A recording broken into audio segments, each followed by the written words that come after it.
only for his community, but also want to contribute to Uganda's GDP as a local investor and manufacturer. And with the help of my colleague, Sodo Paul, my co-founder, we did some research and realized that in Uganda, for example, the Bristols, for them, they are using horsehair. We had something that was equivalent to horsehair, and that was the cowtail hair, So collected all the resources from within here, and we ended up coming up with the Yuga brush. Employing a number of young women, Yuga Brush is changing lives both on the market and in the community of Buwambo, where this humble manufacturing plant is located. Now, when we collect the raw materials, we start the assembling of the brush.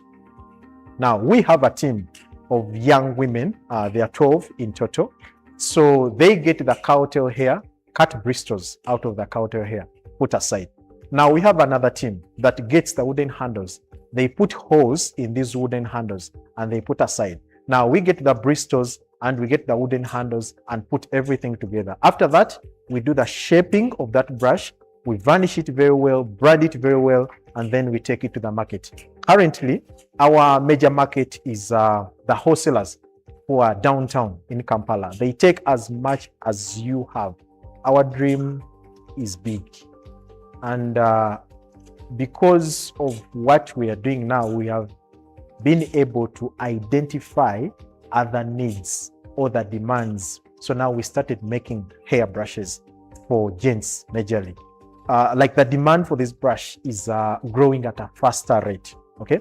Now we also noticed that most of the ladies in our country have what we call the baby hair, the hair in front here. And majority use toothbrushes to comb that hair. We're like, okay, so how about we make a brush that can help, women to comb their baby hair? They call them age brushes. We tried that out and we succeeded. Now, this is also coming to the market anytime soon. Still, when you look around, every academic term, you find young people taking scrubbing brushes to schools. Where do these scrubbing brushes come from? Most of them are imported into Uganda. And this is something that we can do here, okay? Each and every person in Uganda uses a toothbrush. Where do they come from? Majority of the toothbrushes we have come from abroad. This is something that we can do, okay? So we are growing as Yuga Brush, and we want to grow and make all. I have come to give a 5-year report.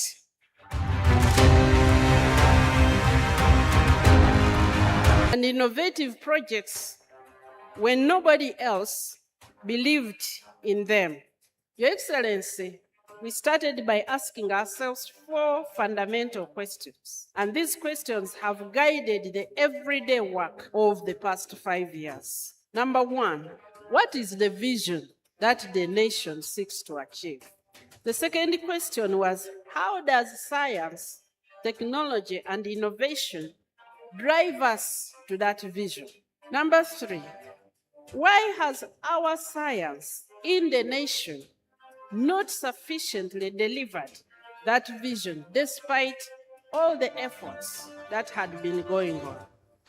And number 4, what must we do to make science work decisively for us now and in the future? As time goes in the next phase, we hope to transcribe that knowledge so that it can be taught and replicated around. Science is not a luxury. It is the shortest path between where we are now and where we want to be as a nation. Let us, in this National Science Week, get inspired and get called to collaborate and start to act.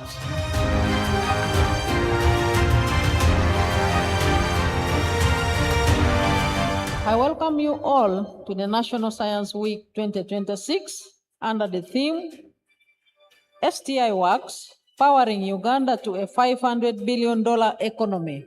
This is an appropriate theme because it is aligned with the NRM's goal of achieving accelerated national growth and socio-economic transformation in the near future. The role of science and technology is to help man to tame nature. It moves man away from surviving by instinct and superstition and enables him to act on the environment as opposed to the environment acting on man. Uganda has everything required to succeed. What remains is disciplined application of science and technology across all sectors. Finally, I take this opportunity to declare the National Science Week 2026 officially open.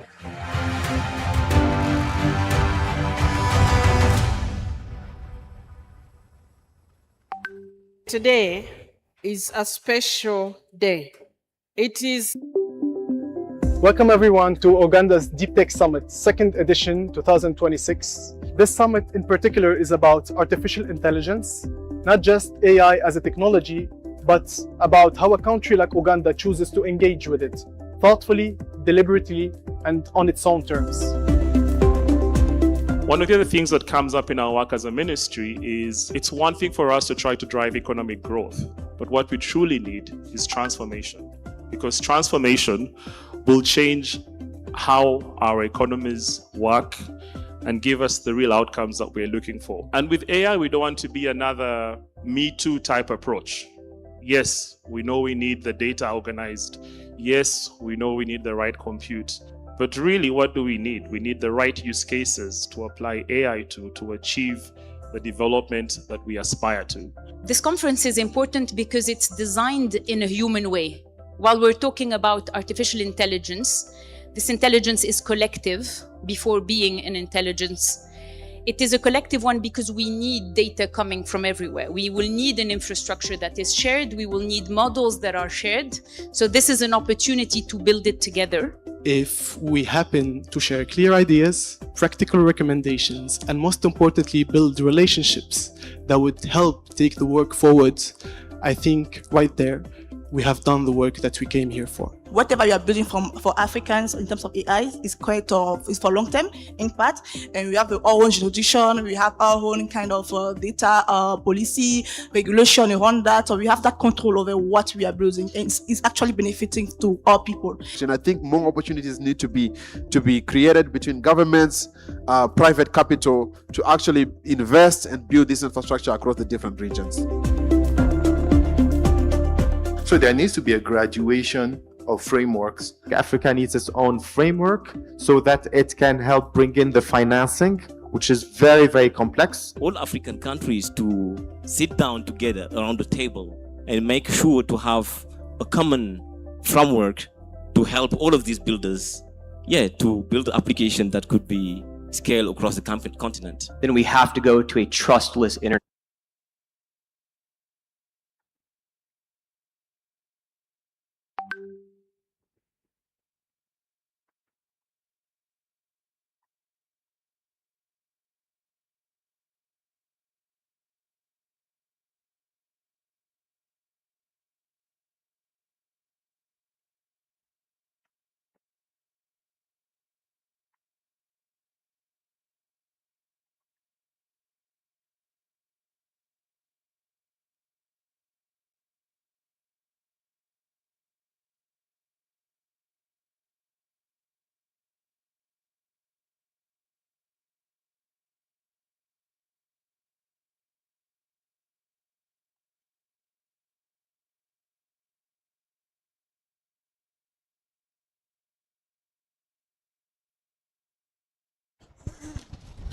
Check 1, 2. Ladies and gentlemen, good morning. Good morning, ladies and gentlemen. How are you? We're excited and happy to have all of you here. First of all, I want to appreciate the efforts that all of you have put in place to make sure that this happens the way it's actually supposed to happen. Please clap for yourselves and the great innovators. I have an amazing team from different entities. I can see a team from Equity, I see Stanbic Bank, I see an amazing team to mention but a few. I will be recognizing the different agencies that we have with us here today. And we also want to welcome our panelists that are going to be joining us shortly in about 2-3 minutes. But before we do that, allow me ask that please stand your neighbor and welcome them. Hey.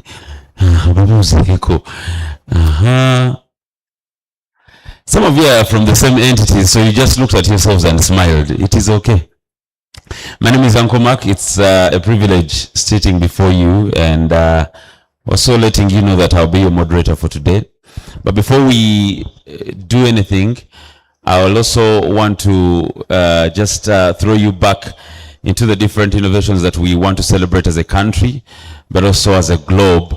So allow me ask my production team to just throw us about 1, 2, 3 videos, and we'll kickstart our program for the day.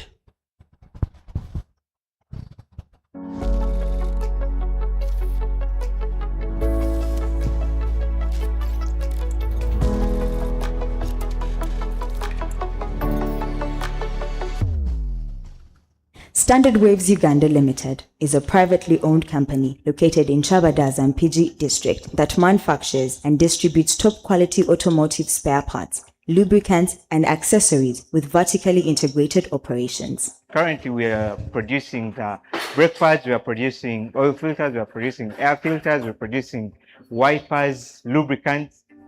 Basically, we started producing these items after realization that we spent over $100,000 on each container we used to import. The fact that we started as importers as well. So I wanted to ensure how can we reduce this amount of money that leaves the country so that we can utilize it here and also use it to develop our country. The company's vision is to become the region's leading automotive solution provider, known for excellence in manufacturing, consumer satisfaction, and product innovation. We produce over 40% of items that all those who engage in the spare parts business, items they bring in their containers. Whatever we produce here contributes to 40% of it. So in the long run, we want to ensure that we can produce at least 90% of the spares we consume in this country. These are tail lamps specifically, but for all our products you will find a logo which is SWA to stand for Standard Wave Autos or Standard Wave Uganda Limited. Here we majorly employ youth from around Chabadaza, and as you see here, they are packaging some of the U-bolts. Behind me, what you are seeing are the different machines and some of the raw materials that we use to produce the quality air filters, oil filters, fuel filters that we send out to Uganda and the rest of the world. I want to thank the Ministry of Science, Technology and Innovation. For sure, the time we've worked with this ministry, if all government ministries and departments had the level of patriotism and selflessness these people have, trust me, the innovation, the manufacturing and the investment sector would be very far.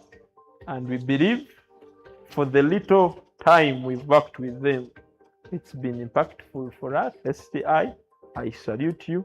Keep doing exactly what you are doing.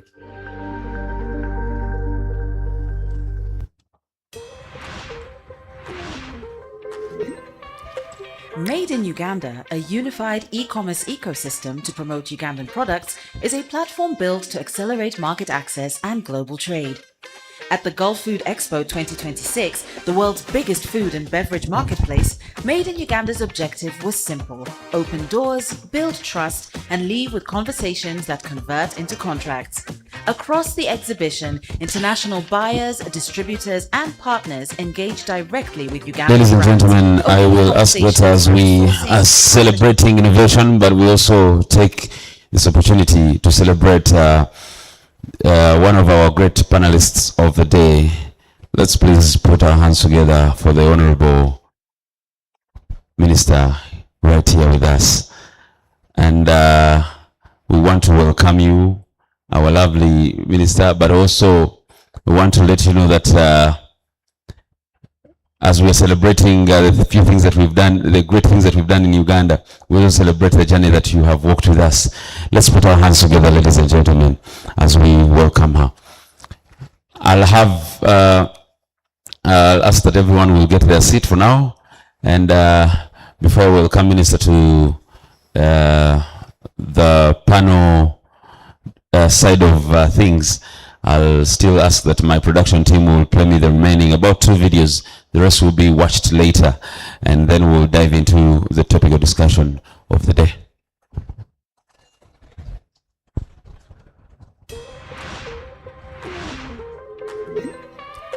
Made in Uganda, a unified e-commerce ecosystem to promote Ugandan products, is a platform built to accelerate market access and global trade. At the Gulf Food Expo 2026, the world's biggest food and beverage marketplace, Made in Uganda's objective was simple: open doors, build trust, and leave with conversations that convert into contracts. Across the exhibition, international buyers, distributors, and partners engage directly with Ugandan brands, opening conversations around sourcing, partnerships, and long-term trade. From coffee and cocoa to dried fruits, grains, spices, and natural products, Uganda demonstrated range, consistency, and value across high-demand categories. Made in Uganda stood as Uganda's collective voice, showcasing a curated portfolio of some of our finest products and how we recorded $5.8 million in business value. That's more than 60 containers of Ugandan export. Interest came from markets across the Middle East, North America, Europe, Asia, and Africa, reinforcing Uganda's growing presence within global supply chains. This was more than visibility. It was validation. Validation of quality, validation of capacity, validation that Made in Uganda belongs on the global shelf.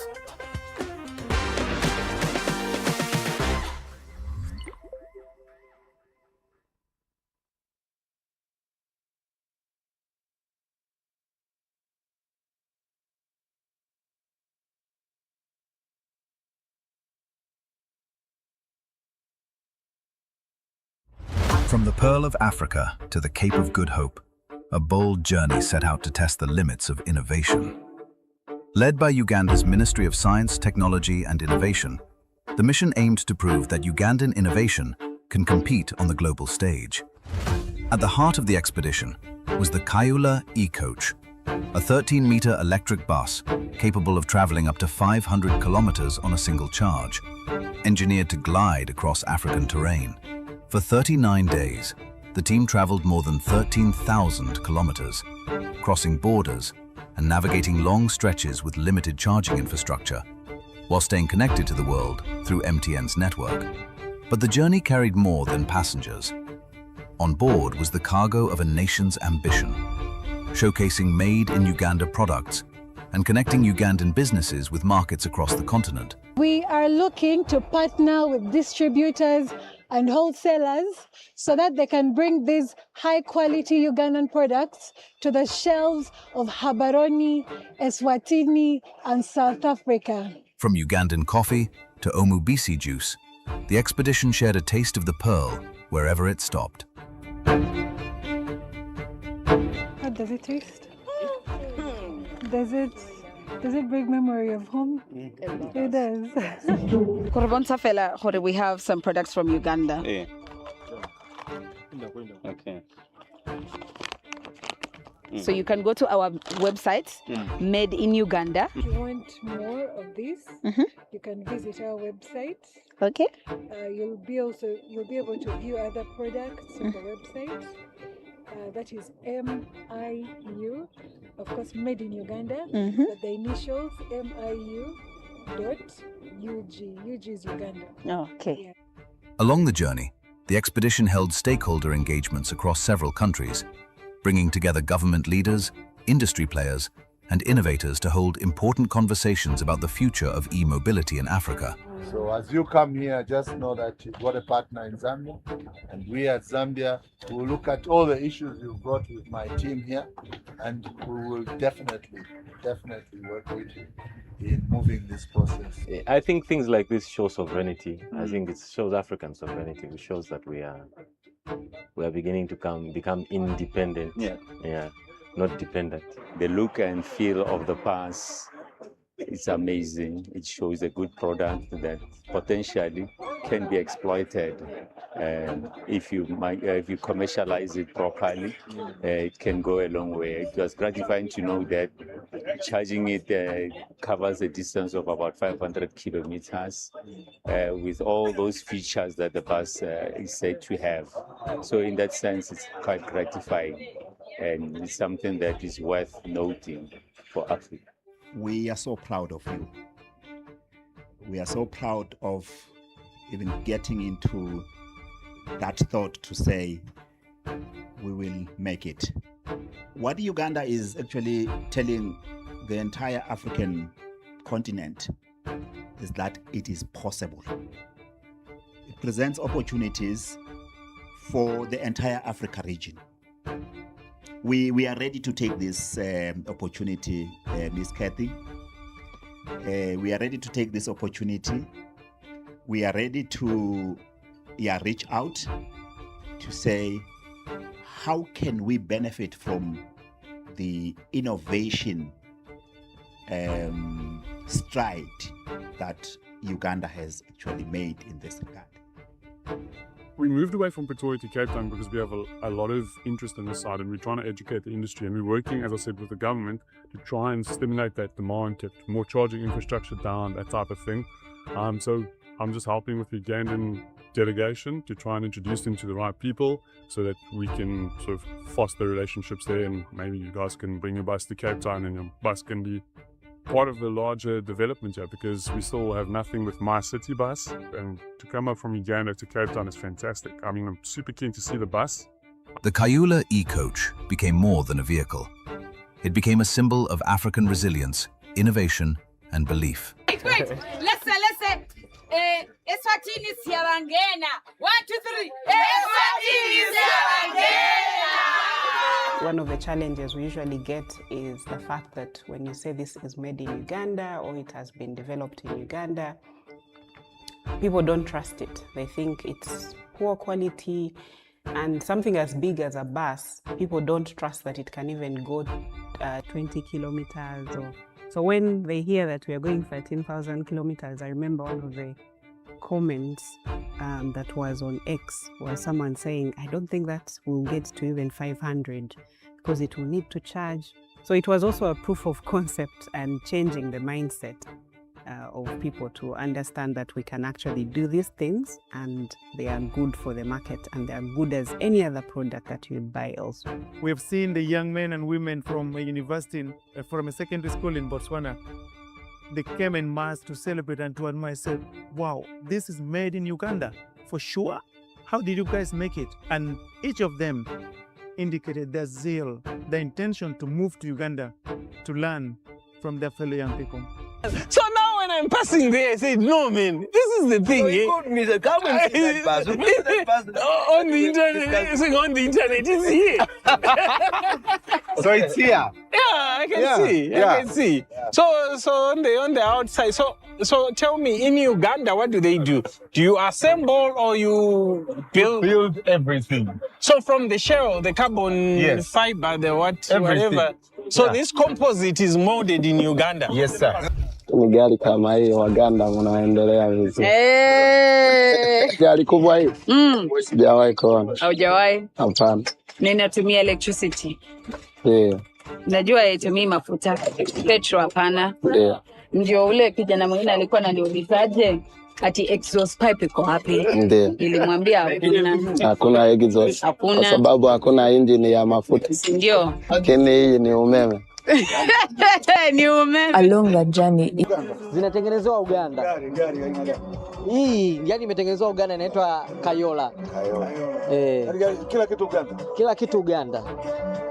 Saini ya umeme, lakini zipo za mafuta, zipo za gesi. Kule zimeanza kutembea.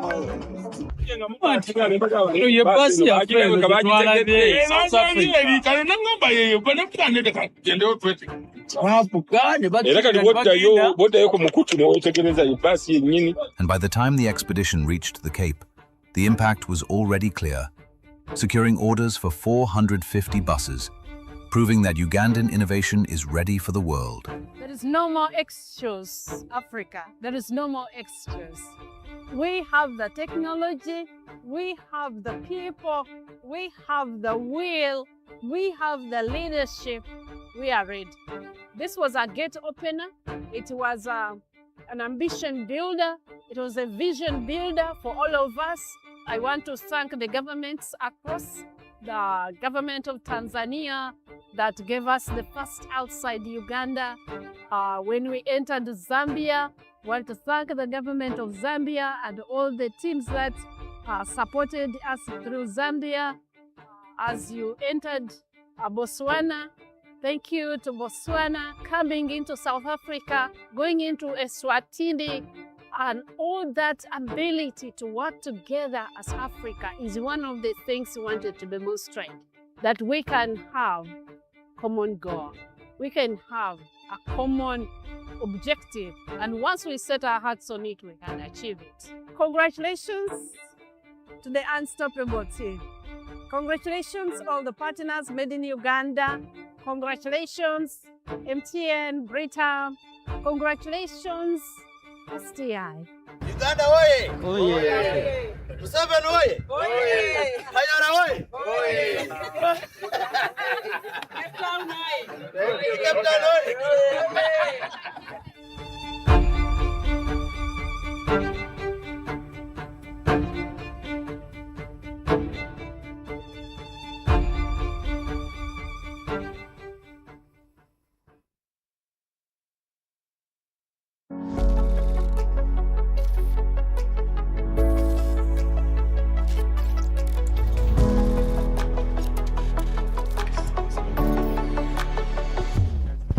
Pombe Guard, a herbal-based hangover relief, alcohol poisoning elixir made by herbs. Its components are local samples from Uganda and its invention and manufacturing done by Ugandans under a company called SMC Limited. I'm the innovator of both Pombe Guard anti-hangover, the product formulated to handle all the side effects of drinking alcohol by protecting the liver and other organs. There's a problem of hangover that is evident, everyone knows it, and yet Kampala is a city for people who like hanging out and then have a very good time at work the next day. So we produced Pombe Guard as a solution to such a problem, hangover.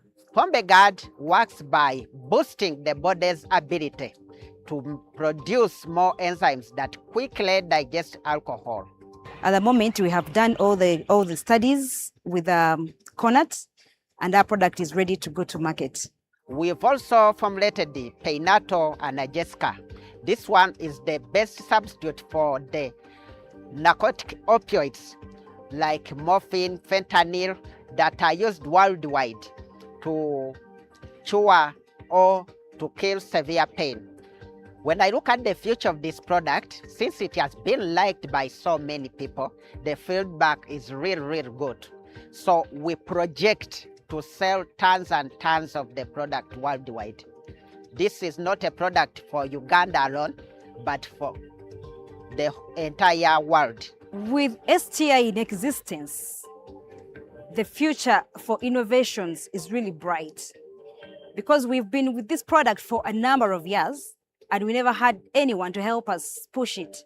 But with the help of STI, we've been able to see the light at the end of the tunnel. So I call upon every person who has an innovation to just come to STI for that big push, and the future will be totally bright.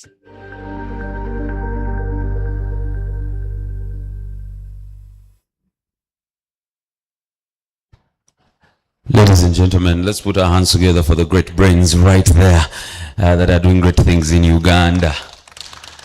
I'll ask that we will all get to our feet and we open this moment with a prayer. And after that, we will have some remarks that will launch us into the program. And then we will get to celebrate what we have achieved, what we are yet to achieve, and more in that line. So I'll just leave this open, and I invite a volunteer to pray for us. I want to give someone an opportunity, especially someone who at least has prayed for the past 2 days. Joe.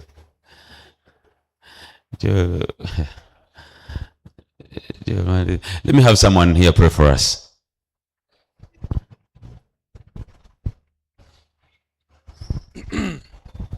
Let's humble ourselves for prayer. Heavenly Father, we thank you for this day. We thank you for the gift of life. We thank you that we are here. We pray for the deliberations that are going to go on.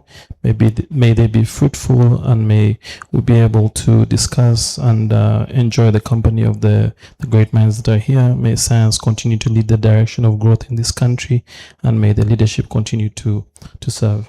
Through Christ our Lord we pray. Amen. Thank you, and let's give it up to the Lord Almighty. Just a thank you. You may have your seats, ladies and gentlemen. I understand that we all have different experiences ever since this journey started, and some of you will get the opportunity to share the different experiences. But I also don't want to take this for granted. I have a number of people here with us, and I'm probably going to give about 15 seconds to especially the team that is just at the back right there, for everyone to at least to get to introduce themselves. So I will ask that we'll get to the mic, and please use about max 30 seconds to make sure that at least we get to know you and to get sure that you're the one with us here. So I will leave my front line here, and I will start with my different people that I have right there in the back. Please introduce yourself, get to tell us what you do and who you are, and probably if you're representing a team, also let us know which team you're representing, and then we get to celebrate you. Good morning and thank you. My name is Robert Wanok, and I work with Equity Bank. We support quite a bit of the innovators, but I also represent the Uganda Bankers Association on the science, technology, and innovation workstream that is doing the tenfold program growth. Thank you. Thank you, Robert. Thank you. Good morning. My name is Nsubuga Charles. I am the founder and current CEO of Sesakwa Limited, based in Chengara, focusing on soybean, doing great things there. Thank you. Thank you so much. All right. Good morning, everybody. My name is Flavia Nabukera. I'm representing DFCU Bank, and I am the head of digital transformation. We do support a lot of innovations and most of these SMEs and startups. Thank you, Flavia. Yes, good morning, ladies and gentlemen. Good morning. My name is Joel Masiko. I'm representing Housing Finance Bank.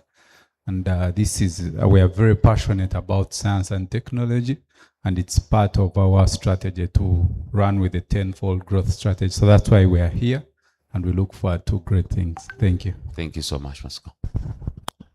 Good morning, everyone in the house. My name is Daniel Chibira. I'm representing Pride Bank. I'm the head of SME and trade finance, and technology and science is our strategy for the next 5 years. As the theme goes, a digital first bank. So you cannot be a digital first bank without loving technology and science. Thank you for this opportunity. Thank you so much. Thank you. Good morning, everyone. Good morning. My name is Ivan Mandela. I'm a CEO at Shona. We provide capital and management support to SMEs. Morning, everyone. I'm Abraham Kavuma. I'm an analyst at Inua Capital, and we invest in SMEs, Ugandan SMEs. So anywhere from $100K to $1 million. Good morning, everyone. I'm Najuka Kulsum Beatrice. I'm here from Jenga Taifa. We sit at Pan-African Square. I got spare parts in Mango, so I'm here to support the site. Thank you so much. Good morning, everyone. My name is Mike Matovu, and I'm a software engineer with Railworks Limited. Thank you. Thank you, Mike. Good morning, everyone. Morning. My name is Salena Kamba Mwanguzi, and I'm here on behalf of the Biomarker Research Facility. We are a diagnostic facility based at Makerere University and Asebi Biotech. Thank you so much. Thank you. Thank you so much.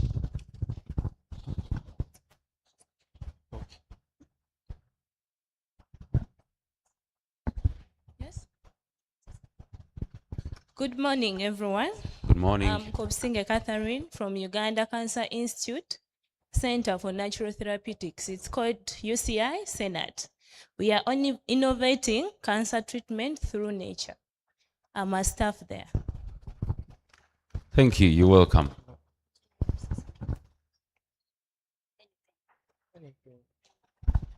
Good morning, everyone. Good morning. My name is Genyu Francis. I'm here as an individual. I just love science and technology. Thank you so much. I believe my whole team is done. Okay. Hi, good morning. My name is Constance Nshabohura.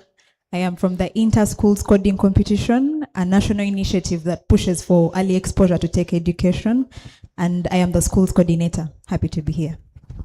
Thank you so much. Good morning, everyone. Good morning. I'm Dumba Crispus from Africruiser Uganda Limited. Africruiser Uganda Limited is a two-wheeler electric bicycle company in Uganda. Our offices are in Jinja. So we've been having several collaborations with the STI, and I'm glad that I'm part of this engagement for the second time. Thank you very much. Wow, thank you. Thank you so much. Good morning, everyone. Good morning. My name is Jonathan Kizito. I'm also from Africruiser Uganda Limited. Thank you. Happy to be here. Thank you so much. Good morning, everyone. Morning. My name is Gracious Faith Iwach. I'm a global health nutritionist. I also founded a startup that is called Genrot Nutrition. Thank you so much. You're welcome. Hello, everyone. My name is Richard Kikurohoki. I'm a team lead at Riki Industries Limited, where we recycle egg cells into calcium carbonate to manufacture eco-friendly school chalk branded as Smart Chalk. Thank you. Thank you so much. Morning, everyone. My name is Mukaya Yusuf.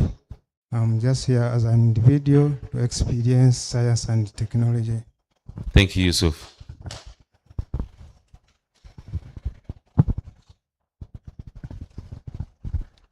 Good morning, everyone. My name is Eric Mboa. I'm a digital amplifier and influencer here for my day 2 of the National Science Week. Thank you. Thank you so much. You're welcome. Have I left anyone out before? So, ladies and gentlemen, you're welcome. As we look at investing big in innovation, but also in growing our country as a certain direction when it comes to technology, innovation, and also science, I want to appreciate, number one, first of all, the teams that are just here to experience what this beautiful journey is all about. I love the fact that I have some individuals that said I am here as an individual and I'm here to experience. What a beautiful team. Let's appreciate them, ladies and gentlemen.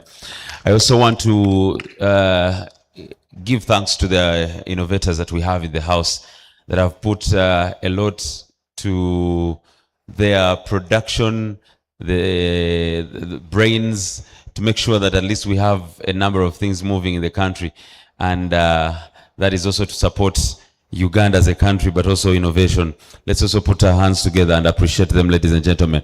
We have agencies and companies that have stood with us a test of time to make sure that when matters concerning funding, matters concerning strategy, matters concerning the market are aligned the right way. We also want to appreciate you. Let's put our hands together for the different institutions, the banks that we have, the teams that are here to just do that for us. But we also want to thank the government of Uganda, ladies and gentlemen. We couldn't go a certain mile without you. And Honorable, representing that great family, we want to appreciate you with the whole government in a special way. Let's put our hands together, ladies and gentlemen, for the government of this country for doing the right thing and also powering us in this direction. So, without any further ado, allow me, I will have a few remarks concerning how heavy this morning will be. I know that we rarely have a very serious, some of you rarely have a very serious day when it comes to Friday. But when it comes to innovation, science and technology, we don't have, we have all day serious, all time. So allow me welcome Kathy, who will take us through a few remarks. And this is just to give you a preamble and detail of what we have in stock for all of you. Ladies and gentlemen, please put your hands together as we welcome Kathy Muumuza.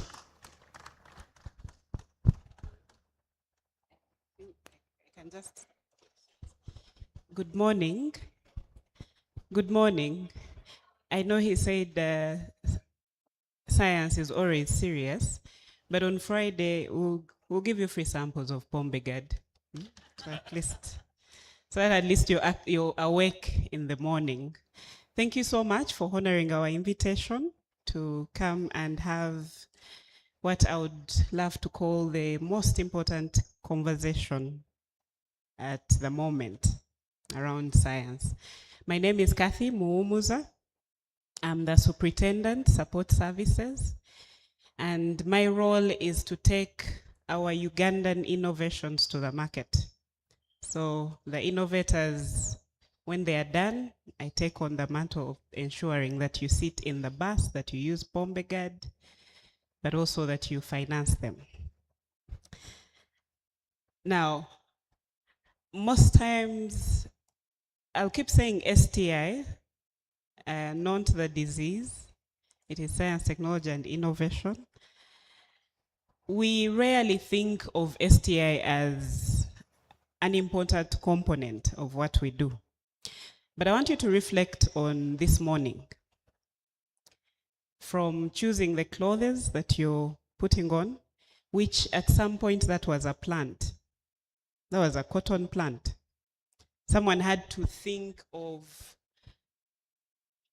how they can translate it into the beautiful colors and clothes that you're putting on today.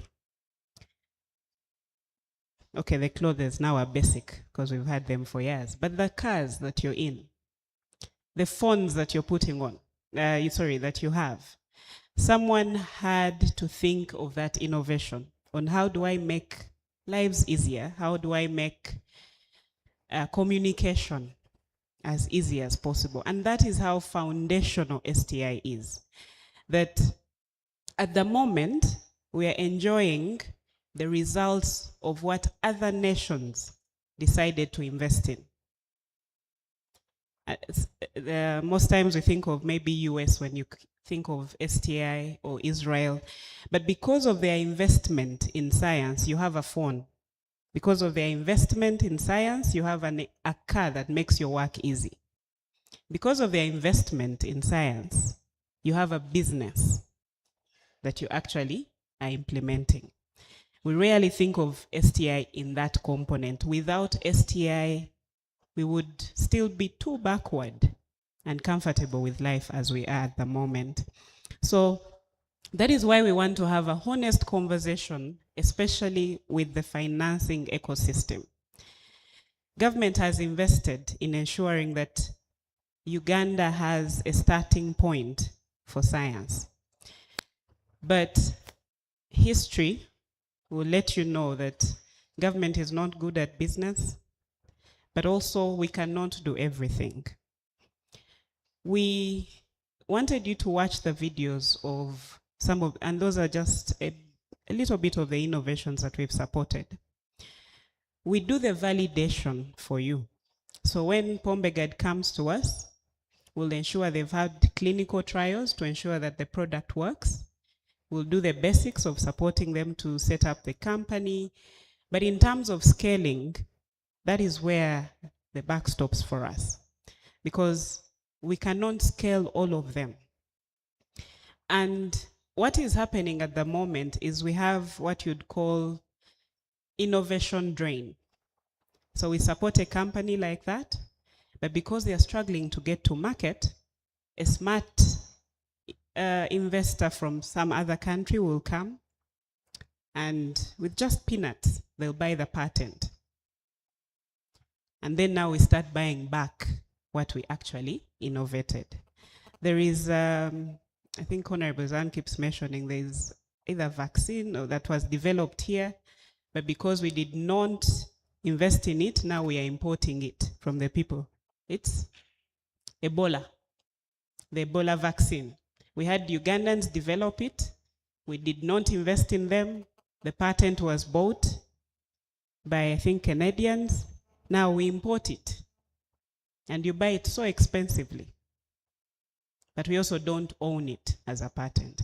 Now that is the challenge that we have with what we are doing and building the ecosystem. You find that as we build the STI ecosystem, we need to also build all these other ecosystems that move with it. The financing, the market.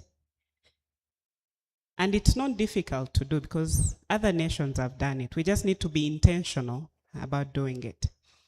Every single day I have a sort of mother innovators, and you find that they've put so much into what they are doing that waking up in the morning to call and you tell them we need to have a meeting, and they say, I don't have transport to come and attend a meeting. But you know their product is $1 million product. For me, it's I don't lose hope because I know there's a lot of money in our economy. We just need to be intentional about where to channel it. And I think if one of the conversations we want to have with you is how do we create an ongoing relationship of today you'll come and see this, but all through the year we could still be able to engage you and know, okay, this is your priority, so anything that we get around this, or even if you tell us, I might not be able to engage today, but if this was, you have this kind of policy or the infrastructure is set up this way, I will be able to invest. I have a very exciting job because taking things to the market is, you get to see people light up when they use a product. When we took the bus to South Africa, Africans could not believe that it was made in Uganda. And beyond just that mindset change, we had, of course, a few products on the bus, so we were having some experientials, and we have orders for not even just the buses. We have orders from Gulf Food. I think you did about $10 million US. 5.8. Yes, $5.8 million US worth of orders. Now, when we got back here, this is the interesting thing. We go to the companies and tell them, so you have, I think for me the most interesting was the fact that we had someone from Ukraine wanting millet. I think it was millet. Probably about 5 containers. And the company tells you, I do not have the capacity to do that. So we are seated on your potential clients, because imagine you're banking that person that is receiving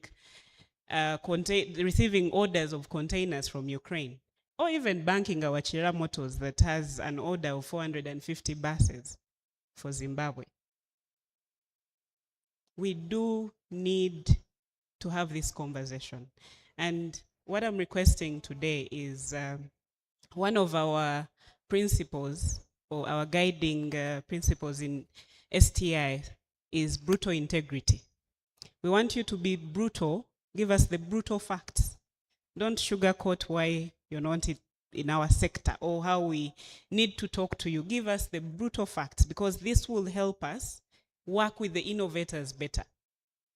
As we prepare them to come to you, give us the brutal facts of what do you need for them to have, so that we work on that. And I think if we do that, I have one of my, the ones that is Sesako, the one for soy flour. Soy, anything soy. You find that sometimes it's not even just that the innovation is not good. Sometimes it could be the structuring. How do you want us to structure the companies that they look, for lack of a better word, sexy for you?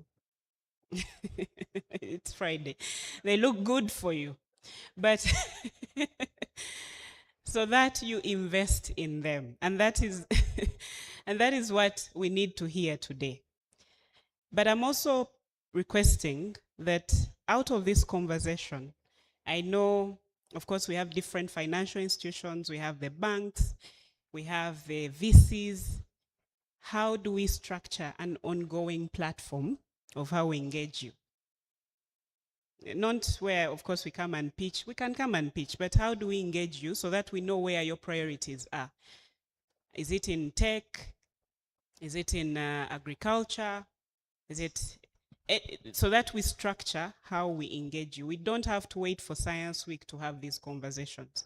We need to have those ongoing conversations. Now, I'm really passionate about getting, because for me, my deliverable is getting investment for the innovators, but also ensuring that products get to market. I could talk till you bring out the checkbooks, but let me, I would want to invite my boss, the Honorable Minister, to just still further let you know why we need you. Why we need you to be in the room with us. Thank you. Honorable.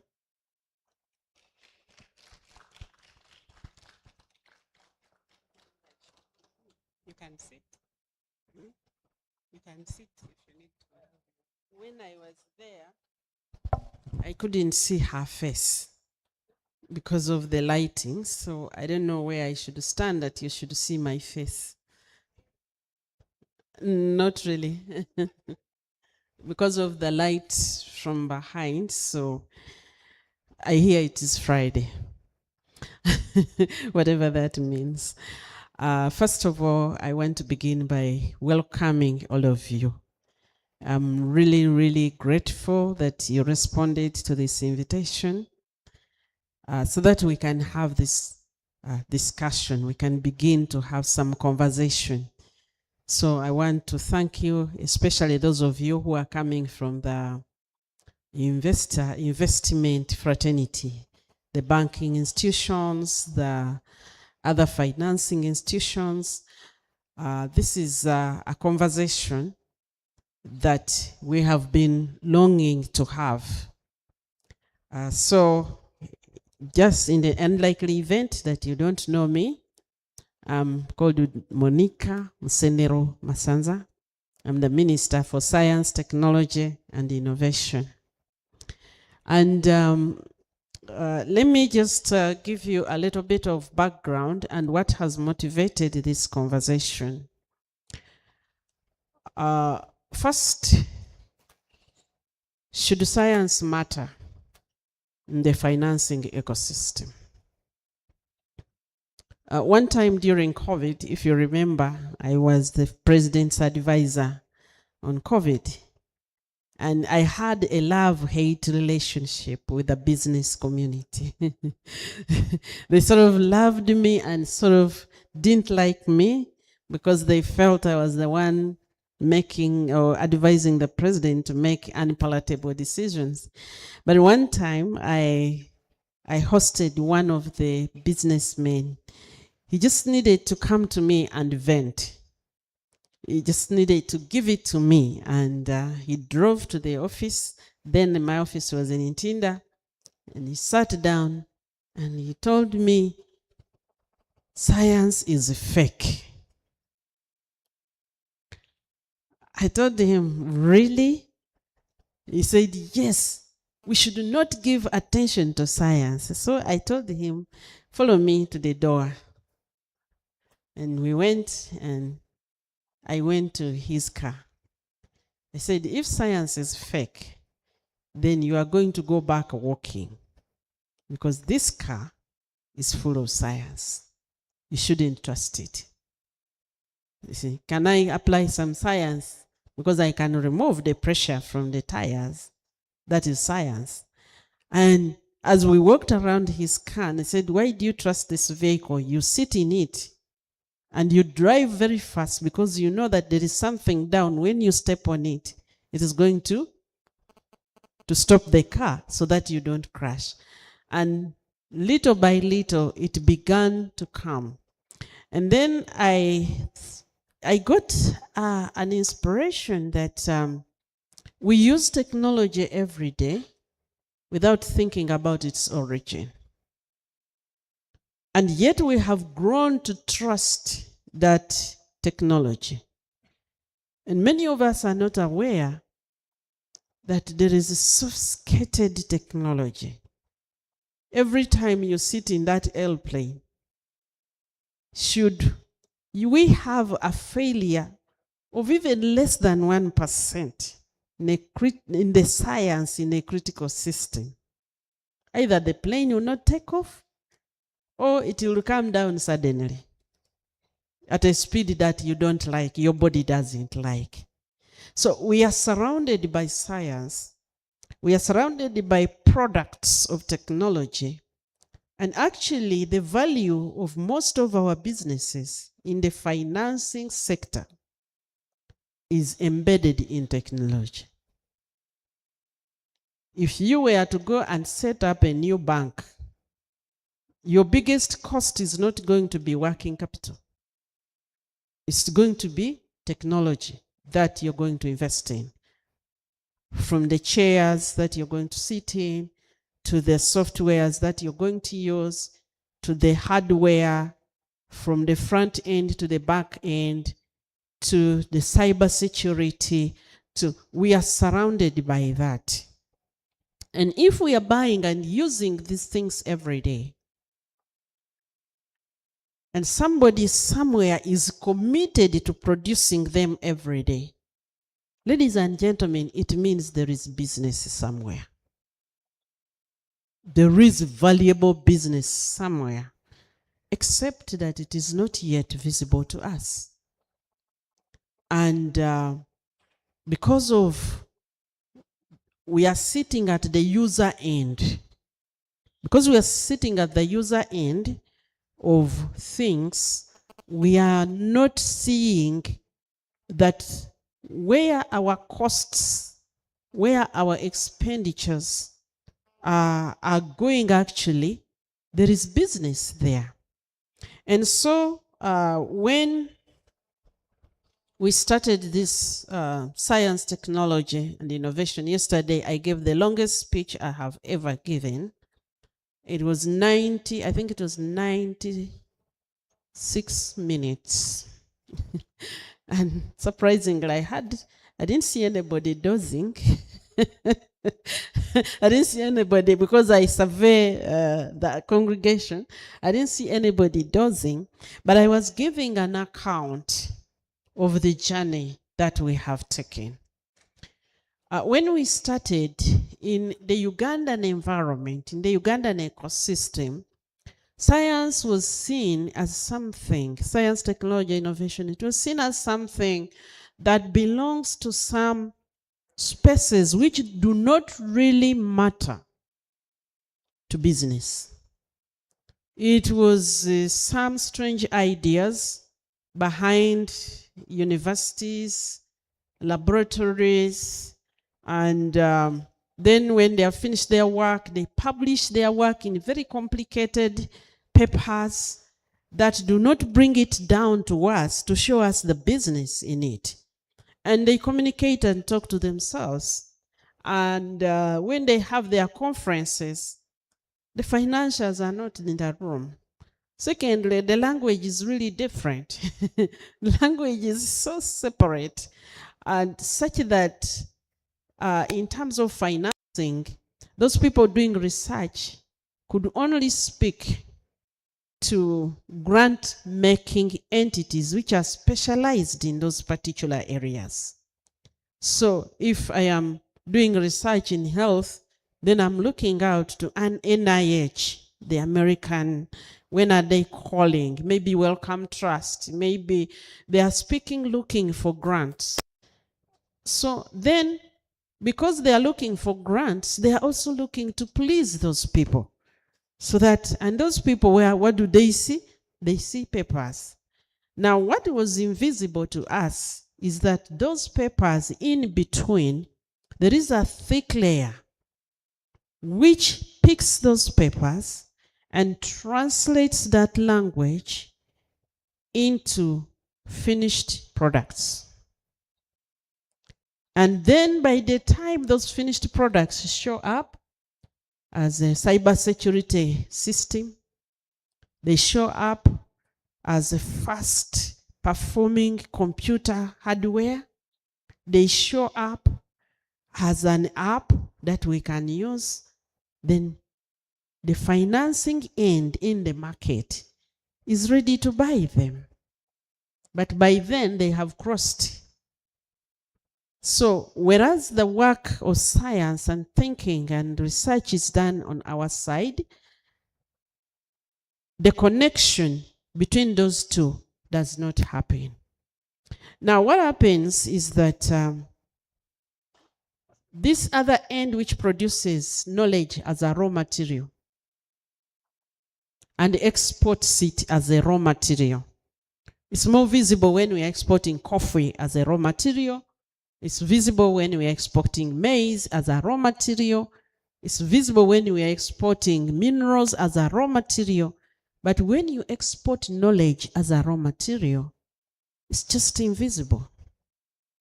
Now, ladies and gentlemen, I want to tell you that 90% of the wealth at any one time is resident in knowledge. And if we anchor our businesses such that we are operating just on the raw material end or on the finished product end, where we have only less than 5% of the wealth in the world, and so we are operating in a space of about 10 to 15% of the wealth, then prosperity is going to be very rare and limited. And those cash, those accounts in our banks, which have significant amounts, are going to be few and fast-paced. In between there is an invisible layer.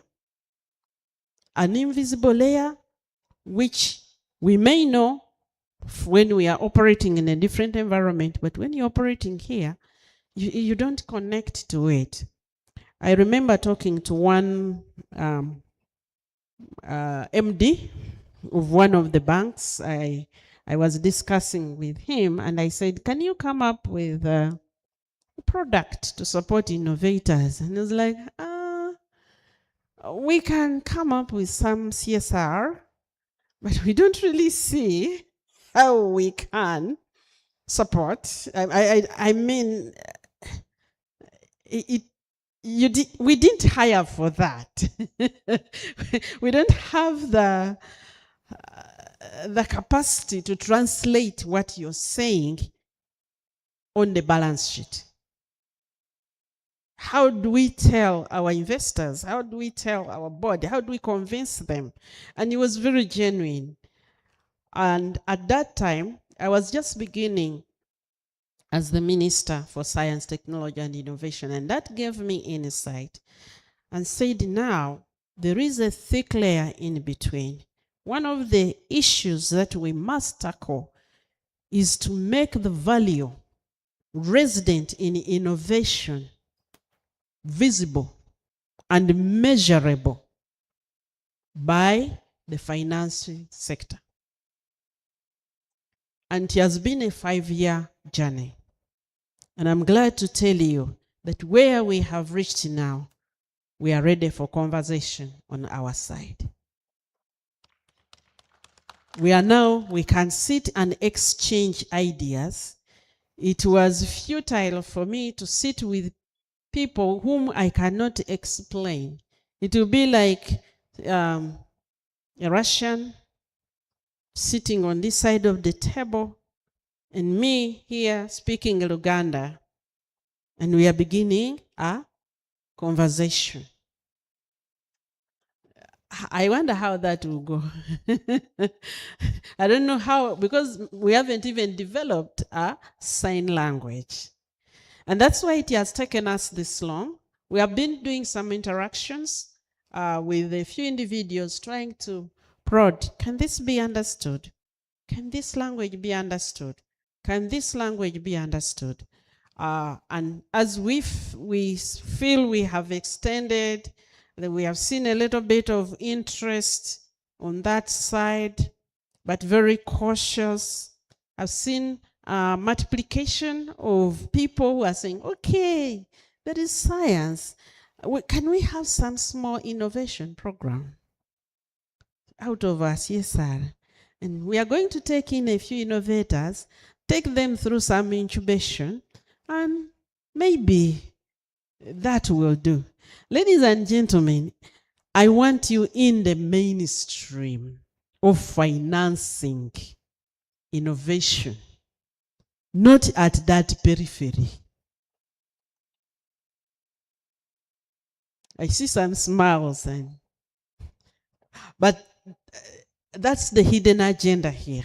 It's a journey I want us to start together, and we begin to move until that wealth, that 90% of the wealth is visible to all of us, and we are comfortable. And that's why Kathy was saying, how can we have a platform of continued engagement? Why? Government put out that ambition of the 10-fold growth of the economy. And each financing institution has been strategizing, how do we get onto this? How do we get into this so that we can now tap into this, support it, and also harness something from it? Because where government is moving, that's where the resources are going to go. Now guess what?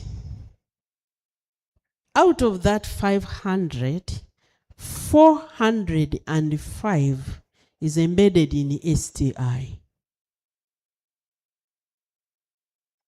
So are you guys going to operate on the, how much? 85. Is that where we are going to hide and say we are supporting this, this process? I don't know, how many of you watch Nigerian movies? I do. So if the minister does, it's decent to watch Nigerian movies. These days they have changed them a bit, but the original ones, many of them had a scene. They had at least about 30% of them. They had this, where they play that kind of music, which is scary. But the game was always, there is this very nice, innocent, valuable person. And that valuable person had two characteristics on one of them. One, they may be a prince or prince-to-be or unknown, but somebody is malicing that highly valuable person. So because they are malicing them, they send them in the evil forest. Who has ever seen the evil forests scenario in Nigerian movies? Now, the evil forest has two characteristics. It's extremely dangerous because nobody knows what is there. And there are all sorts of things in there. But the other one is that it is a storage of the greatest treasures. And so the task of this person is to wisely, carefully, with favor, navigate the road until they reach that gem and touch it. The other reason they sent anybody to the evil forest was when the community was in danger. The community is in danger, and the only thing which will save this community is for this most valuable person to take that journey into the evil forest, bring back that gem so that they save the entire community. How does this relate to what we are doing? I'm inviting you that we enter the evil forest together. There is a gem called 500 billion somewhere. Currently, your investment portfolios, I haven't peeped there, but most of it, if you will touch production, you're in agro production. If you're lending to anybody, if you're investing anywhere, largely you're in agro production. You're supporting producers of coffee, producers of all sorts of agricultural products, large and small. You're supporting assets. You're financing assets. Some of you finance assets. I saw a forward movement of that, asset financing, then a bit of retraction, a bit of movement backwards. I'm a client in most of your banks, by the way. DFCU? Yes, I'm a client. Housing finance? I'm a client in housing finance. Which one? Which other bank is here? Stanbic? I'm a client. Absa is here. Equity? I'm a client. So either directly as an individual or I have a business which is banking in here. So I have inquired deeply in most of these banks what we are financing. We are also financing primary processing facilities. You're welcome. Welcome. We're financing those primary agro-processing. You're financing the users to acquire technology, most of it imported. I want to import processing machines. I want to set up a factory. A big chunk of the financing is in mortgage, construction, rentals, residentials, and other housing, financing, hotels, and a lot of brick and mortar. And I don't know what else you're financing. You finance a lot of women groups, and you're financing trading. Actually, it is so many more times easier for me to get financing for a trade than to get financing for any of these other things. But that financing is in the segment of raw material production and trade, and in the segment of importation of finished products and trade. That financing is bypassing the most high yielding segment where 90% of the value is. At some point I'll have them project the visual for this that we have come out of our research. And as the ecosystem in Uganda is becoming more illuminated in that middle, first of all, it's not your business to be illuminating that. It's not your business. Government will be running away from its responsibility to illuminate that. We needed to illuminate it and make it more visible and attractive and make that value more visible. I was speaking recently to a certain group and they said, are you a scientist or an economist? I said, now my business as Minister for Science, Technology and Innovation and the technical group that I lead, our work is to link science to the economy. So we must speak all the variations of the languages. If I'm coming from Russian, I don't know which language is closest to Russian, and then until I reach Uganda, such that the two can talk. And I want to tell you that over the past 5 years, we have tried to work to create those variations of language, and now we are in position to begin conversation.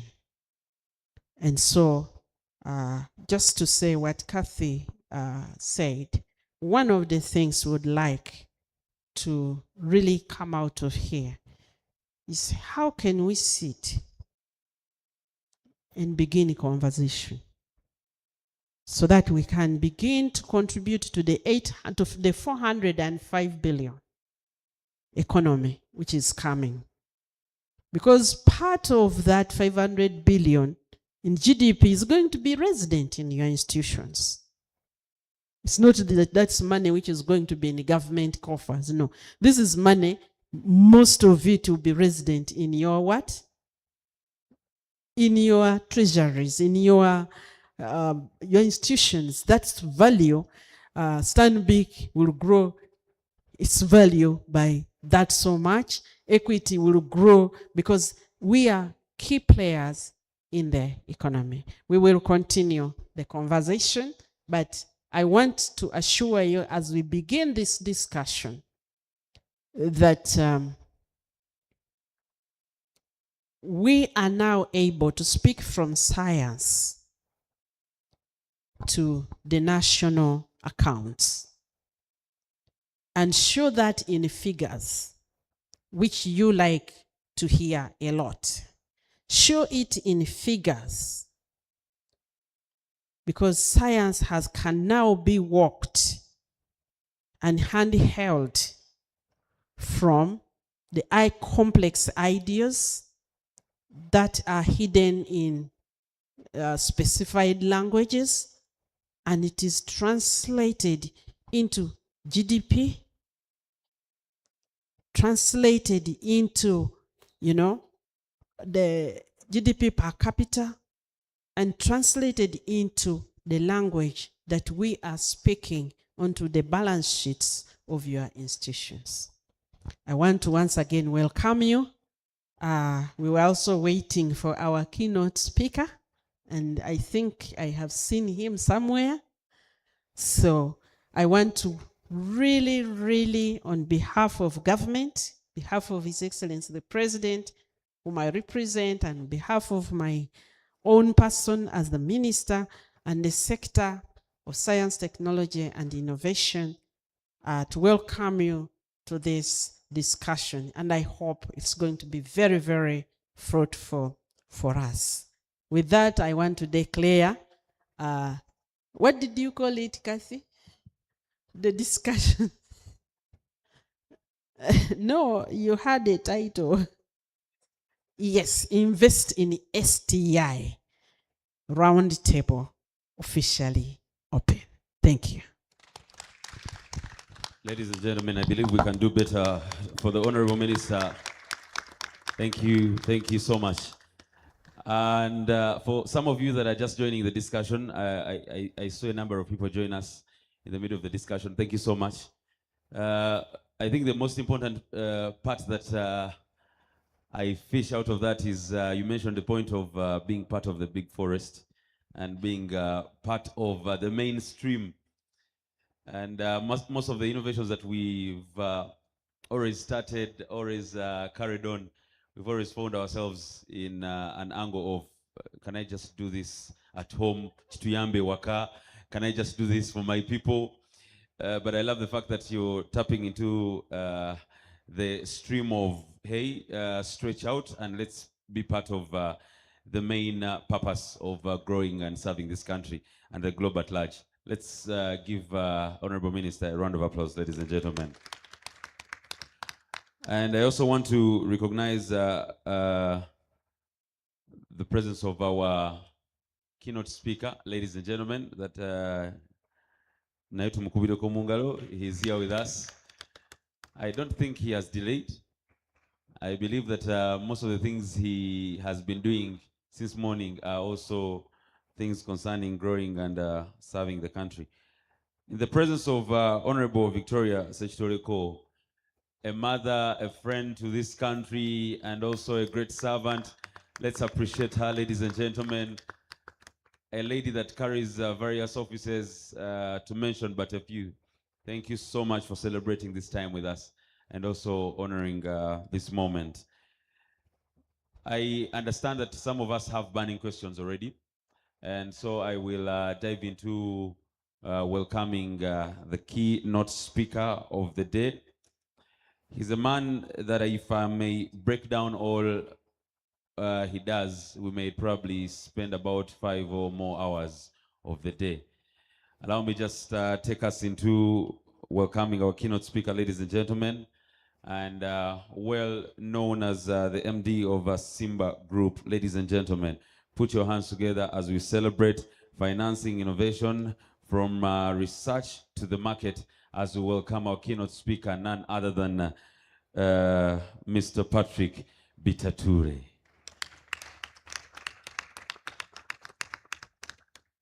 I think this time I would love to add Dr. Patrick Bitature. Ladies and gentlemen, a warm round of applause one more time.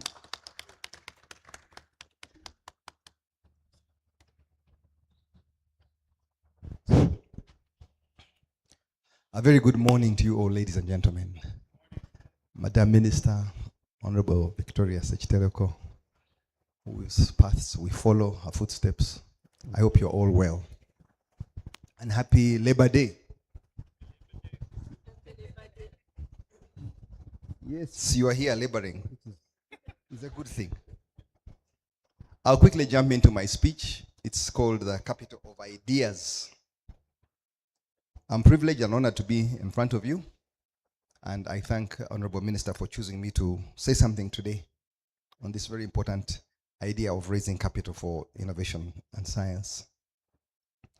Honorable Ministers, distinguished scientists, engineers, founders, financiers, and dreamers, fellow Ugandans. I'll not begin with a statistic, but with a sound. It's a sound of a young woman in Mbarara at 4 o'clock in the morning, opening her laptop in the dark because the internet is faster before the city awakes. It's the sound of a welder in Nakawa, sparks flying off a chassis he's building from scrap, who has never read a business plan but has memorized the prices of steel in 3 different currencies. It's the sound of a girl in Gulu reciting the periodic table to herself because her teacher said she would never be a chemist.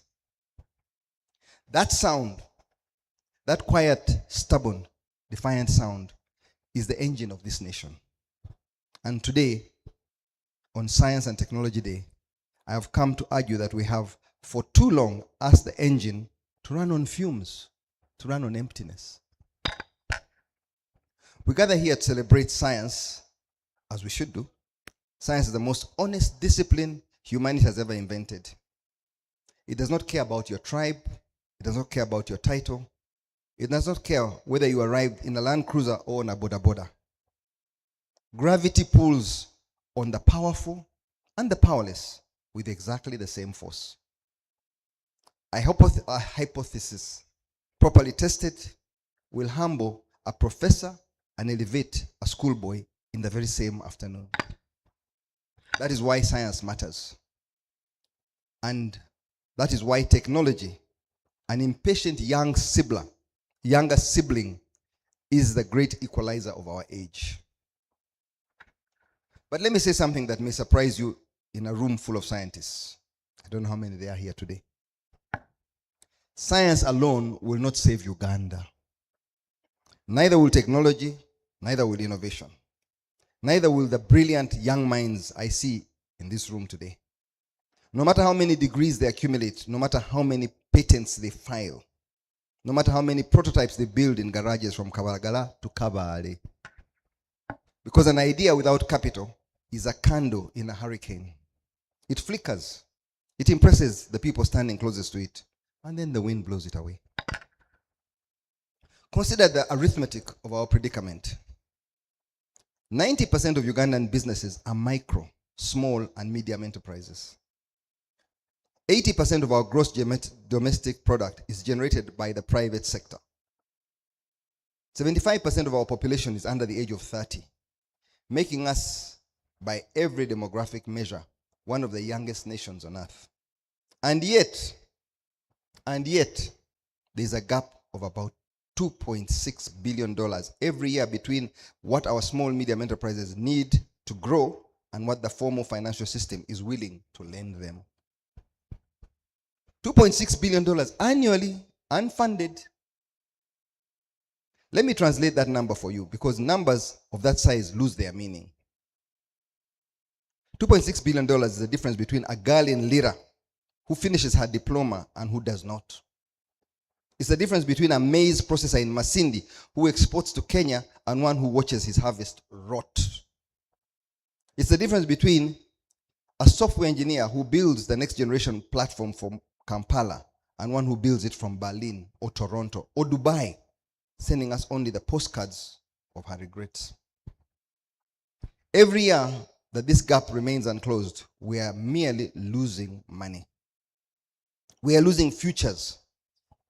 We're exporting our most precious natural resources, which is not oil, is not gold, is not coffee, it's the Ugandan mind. Now, some will say to me, Patrick, this is Science and Technology Day, why do you speak of money? Why do you speak of capital? Speak to us of artificial intelligence. Speak to us of biotechnology. Speak to us of the satellites and the solar panels and the sequencing machines. To which I reply, with the greatest respect, you have not been paying attention. The countries that prosper in this century will not be the ones with the cleverest scientists. They'll be the ones that have built the shortest, sturdiest bridge between laboratories and their markets, between their inventors and their investors, between the seed of an idea and the soil of a balance sheet that can let it grow. The Americans built that bridge over decades. The venture capital. The Israelis built it in a single generation with deliberate state policy. The Chinese have built it at a scale we are still trying to understand. The Kenyans here, our brothers across the border, are building theirs as we speak. The question before us this morning in this hall is a simple one. When will Uganda figure it out? I believe the answer can begin to be written today. And so in the spirit, or in that particular spirit, I want to place an idea before you.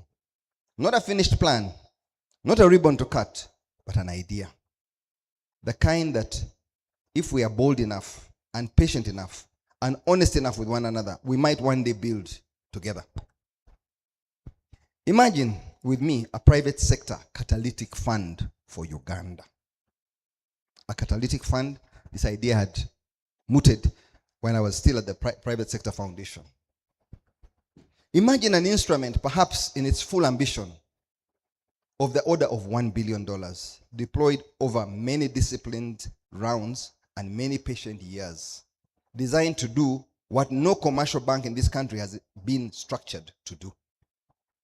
Imagine capital that is patient, long tenor, 7 to 10 years, concession where it must be, commercial where it can be, equity, debt, blended, whatever the shape of the enterprise demands. Imagine a fund that does not merely write checks, but sits besides the entrepreneur, that strengthens her governance, that sharpens her reporting, that introduces her to markets she has never seen, that treats her as a serious economic actor she already is. And imagine that we build it through a fund of funds architecture, not one cathedral of capital, but a cathedral city. Specialist vehicles for growth stage SMEs, for seed stage innovators, for women and youth and the historically excluded, for direct co-investments where no intermediary yet exists, and a dedicated technical assistance arm that recognizes the oldest truth in business, that money without mentorship is merely a faster way to fail. If we could build such a thing, I believe, with the right partners, with the right discipline, and the right courage from this room, and rooms like it, that we can, then the prize on the other side is staggering. A fund that ambition could one day support thousands of small, medium enterprises. It could create and sustain hundreds of thousands of jobs, dignified, productive, decent jobs, held by the very young people who at this moment are wondering whether their country has any room left for them. I am not here today to announce that this fund exists. I'm here to argue that it must.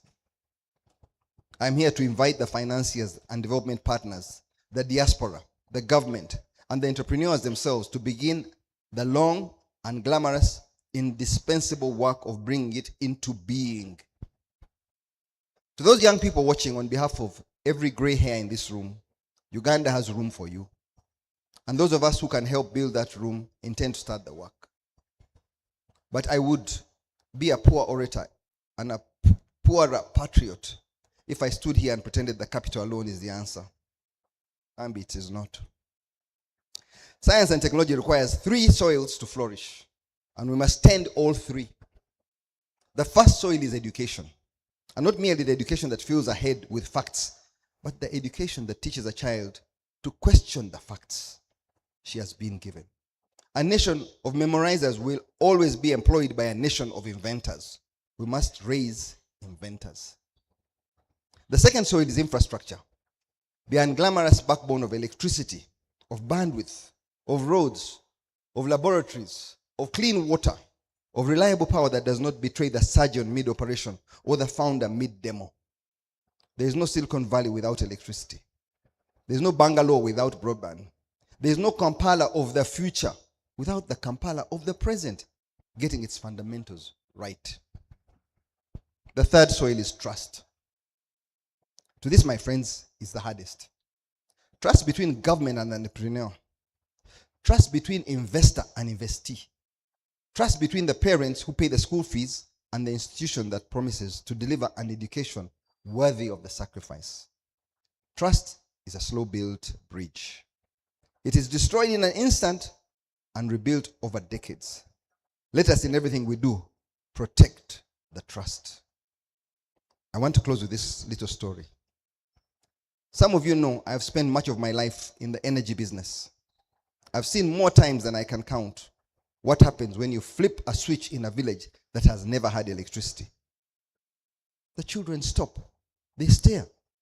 They look at the bulb as though it's a small captured sun. And then, almost without exception, the first thing they do is open a book. Light and then learning. In that order always. Light and then learning. That is what a catalytic fund could one day be. It's the deepest meaning. That's what it is in its deepest meaning. It's a switch. One we have not yet flipped. One we could build if we have the courage and the coalition to flip that switch. The light will be capital, and the learning will follow. The businesses, inventions, and discoveries, the patents, the platforms, the export-grade Ugandan brands that one day fill the shelves of Lagos to London and Shanghai, that learning belongs to you, to the engineers in this room, to the chemists, to the coders, to the agronomists, to the doctors and designers, and of course, the dreamers. Our task is to work towards that light. Yours is to be ready when it comes to do the reading. Honored guests, on this Science and Technology Day, I make this single promise and I ask you to be single and focus on this single thing. The promise is this. Those of us who have been entrusted with capital, with influence, with gray hairs and small platforms, will stop treating Ugandan entrepreneurs as a charity case. We will treat her as what she is, a serious investment in a serious country. And we'll work patiently and publicly to build institutions that make that treatment real. And the thing I ask of you all is this. When your moment comes, and it will come, perhaps sooner than you think, do not flinch. Do not wait for permission. Do not wait for a perfect plan. Do not wait for the fund or the policy or the institutions to be finished before you begin. Build the thing. Ship the product. File that patent. Open the company. Hire the first employee. Hire the 10th. Hire the 100th. That's how businesses are built. Because no one is coming to build Uganda for us. That work belongs to us. The capital can come. The policy can come. The institutions can come. We must summon them together. What remains is you. Thank you very much. Ladies and gentlemen, I ask that let's give more energy to our keynote speaker one more time. The economy has space for all of us, number one, but also capital is not the only backbone when it comes to innovation. Infrastructure, trust, and what? Class. Infrastructure, trust, and education. I thank you, colleagues. Ladies and gentlemen, let's give a round of applause to our keynote speaker. Now, I know that a lot is happening in the room. There's a lot boiling in your heads, and the great innovators that are here and the different institutions and heads of the great teams that are here. I would now take the honors to invite our panel discussion that is going to be happening. Probably it will take us about an hour, and we'll pour out a few conc data regarding science, technology, and innovation. So allow me ask that we kickstart this by inviting the different panelists that we have today. And of course, without a doubt, I will start with inviting our very own Miss Melissa Nyakwera, who is the head of commercial banking, Stanbic Bank. Miss Melissa, you are welcome. Ladies and gentlemen, allow me to invite a man of, he also carries various offices, but in this regard, allow me to ask that Mr. Joel Muhumuza will join us as the CEO of FlyHub.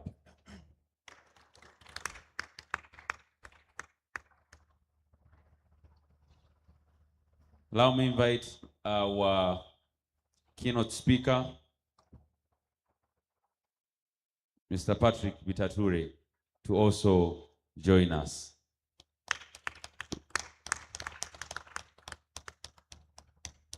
And now, ladies and gentlemen, representing Love from Uganda, the government, the great innovators of this generation, and also part of the people that have deliberately supported us in all ways, and always I mean 360. Allow me to invite the Honorable herself, Honorable Dr. Monica Musenero, to join us. Honorable Minister, please join us right here as we open up this amazing discussion.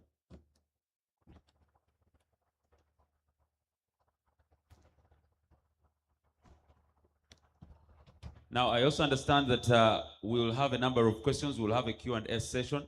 So in case something comes in your spirit and it's burning, please don't worry. We got you sorted. Ladies and gentlemen, you're welcome. And allow me, first of all, let you know that we have served to you with some water bottles. So please, it's not deco. Don't be afraid. You can enjoy the decoration and have a sip as we are enjoying this moment. And of course, I'll start with our lovely honorable right here, who is one of the people that has taken center stage when it comes to celebrating technology, innovation, but also science in this country. Doctor, you're welcome. And your people are excited and happy to hear from you. Our first direction that we will take will tackle the result side. And by the result side, I will share a few questions to most of my panelists that will be, of course, discussing according to their submissions. Some of these questions have been gotten from, of course, the work they've done, but also some have been gotten from the people that have followed you closely and eagerly waiting for these answers. We know that government has invested close to, I think, 2 trillion when it comes to science and innovation. And this has also given us close to 80,000 jobs in Uganda. And we would love to get to the fact of the matter on how we should expect, one, on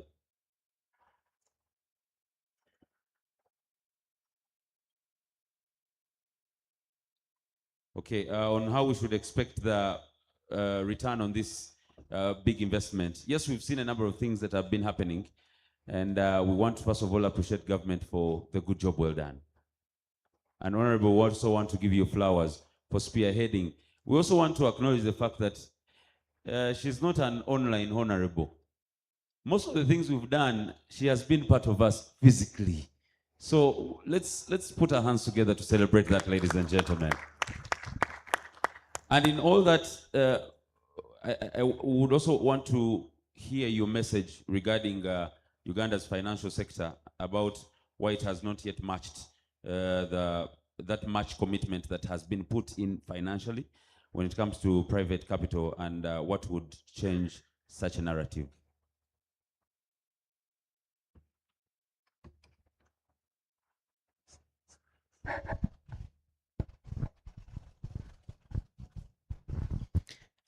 Thank you very much, and thank you for the appreciation.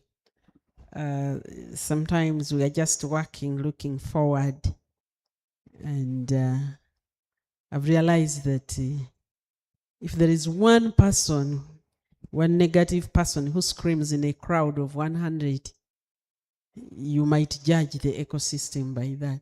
But now that the 100 give me flowers, I receive the flowers. Thank you very much. As I made in my opening remarks, what is the ROI? What is this expected return on investment? And I will attempt to give that qualitatively and quantitatively in my comments or response to this question. First, why the investment ecosystem or the investors or the finance sector had not gotten on board is partly what I explained. There was just this dark space that is unworked. How does science really connect to me as a banker in equity? You know, what are my priorities? When I lend out, first and foremost, I want to make sure that that person will pay back at least my premium. They will pay back what I have given in. And that depends on the fact that that business is viable, it is going to last, and what do I use to build that confidence? I depend on history. I depend on data. I depend on the reputation. I depend on calculating what is the risk. Which things in the Ugandan ecosystem, the STI products, and let me introduce this term, IDEs, innovation-driven enterprises, because that's the stage at which we come. We are trying to separate it from any other business. So when I mean IDEs, I'm meaning those things coming out of either science or innovation and they are being built to reach an investable level where they need investment from a financing institution. So there was no basis for calculating that in Uganda, that a bank will have confidence. Moreover, the few who tried to fund some innovation-driven enterprises, they ended up in a lot of challenges. When I took over 5 years ago, we coined a term, soiled toddlers. Basically, I found many young businesses of ambitious entrepreneurs who tried to design an IDE and make it look like a normal business, and they got a loan. Invariably, they were in financial trouble. Invariably, they were not able to pay back their loans. Invariably, the banks didn't know what to hold on to get, because the funding assumed entrepreneurial maturity, which did not exist. The entrepreneurial maturity did not exist. And so I personally do not count it against the financing institutions. That's why we took it as our responsibility as government to quality assure the IDEs that we present for financing. But many institutions got burnt with that. I'm sure the number of them here that had to write off. They had to write off certain things. So that is one of the issues. Because of that lack of history and building of reputation, most domestic internal financing institutions did not have a good experience. And I think one of the banks that has had that, because it's a development bank, UDB has had a good experience with those, because almost everybody that we have had to rescue had an experience had a loan with UDB they can't pay. And so the others were watching the space. The second thing was that innovators who were successful, we have had successful innovations in Uganda. And we have had IDEs, but most likely the investment came from out. And we had a format, which is the Silicon Valley model. The Silicon Valley model is, if I come up with a good innovation that makes really good sense and very promising, the venture capitalists are from outside. So I go move around in exhibitions and the GITEX, and I find people who are interested in this idea. But before they can give me their money, I must have a co-founder. And the co-founder has to be from outside, because they do not trust our ecosystem. There is no evidence that our ecosystem is prepared to support these people. And so, and then they also have a requirement that your business is registered in Delaware. Then when they work and develop this, they keep bringing in the early stage investors, the venture capitalists, and as they keep building the value, they are not building it as a company to grow. They are building it to exit. They are building it to exit. So the company, the scaling is really meant to attract other investors. Guess where these other investors are going to come from? They are going to come from the side of Delaware. They are going to come from the side of the co-founder. And then they reach a point and they exit and they are acquired. Guess where it is acquired? Outside.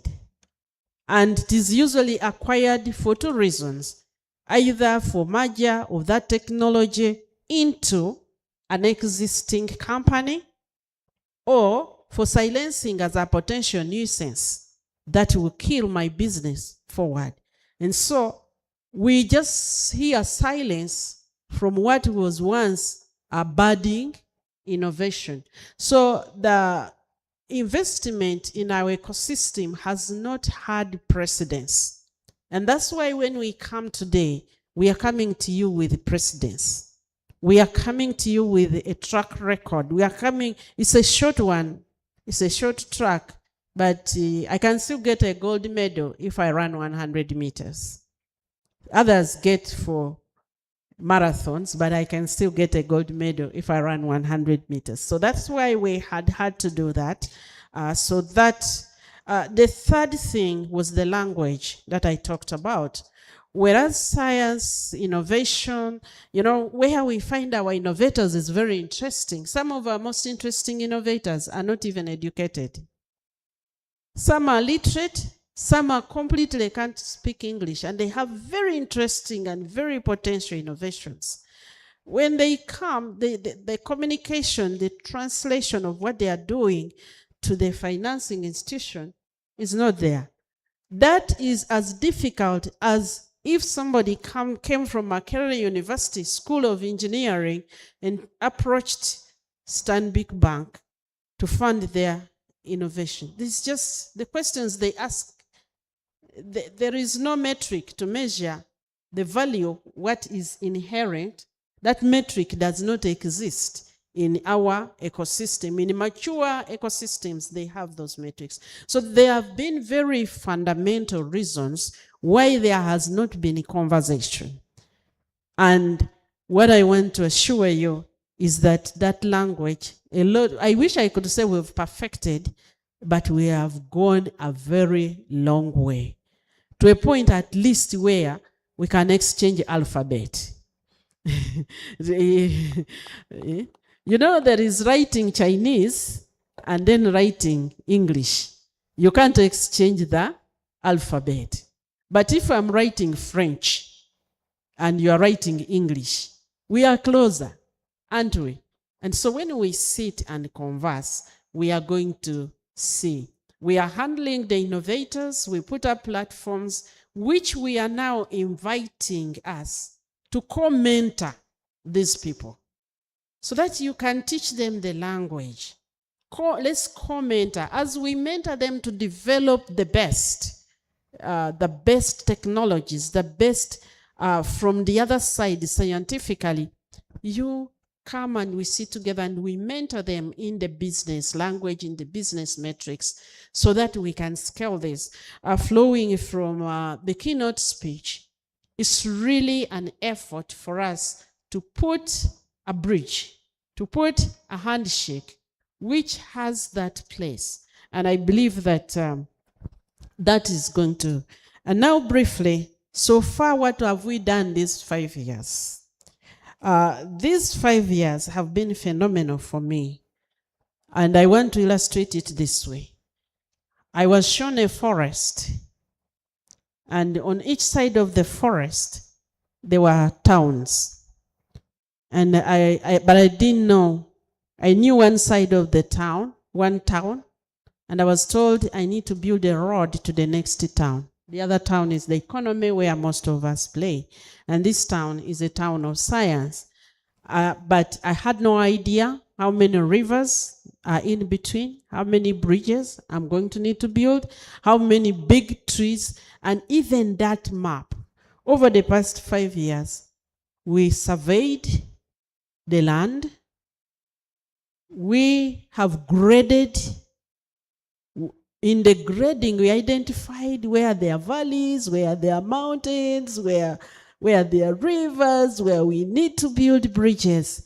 And we have built the road with clear guardrails along the way. Now we know how science connects to the economy.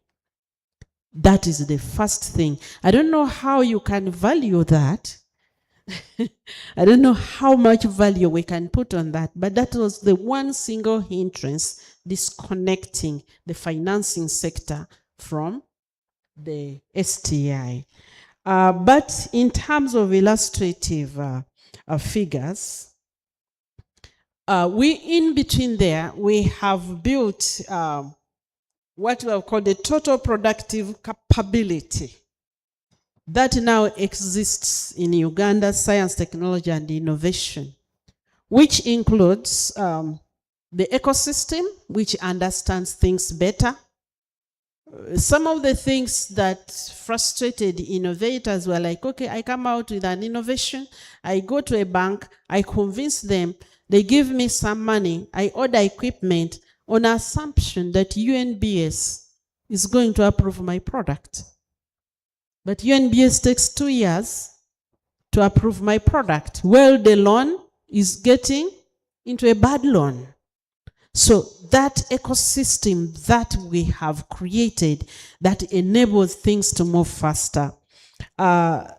We have built some manufacturing plants. Some manufacturing plants, I think you have seen Chira Motors.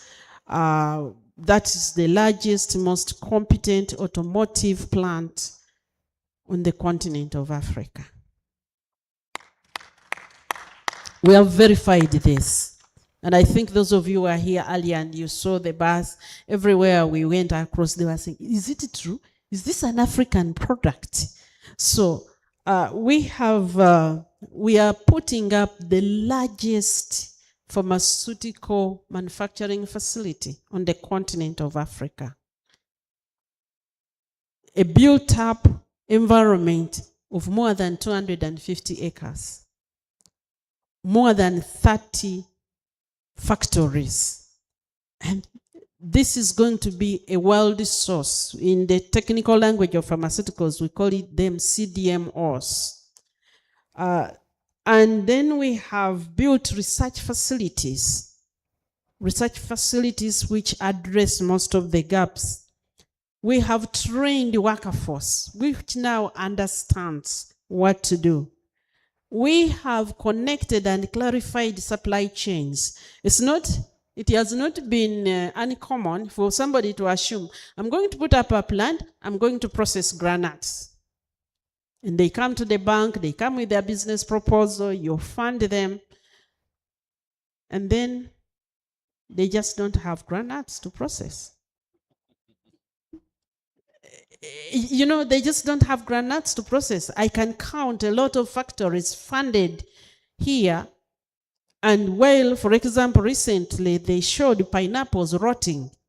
But you can't believe that we have a pineapple processing facility in the country. But that value chain, that connects, we have worked on that.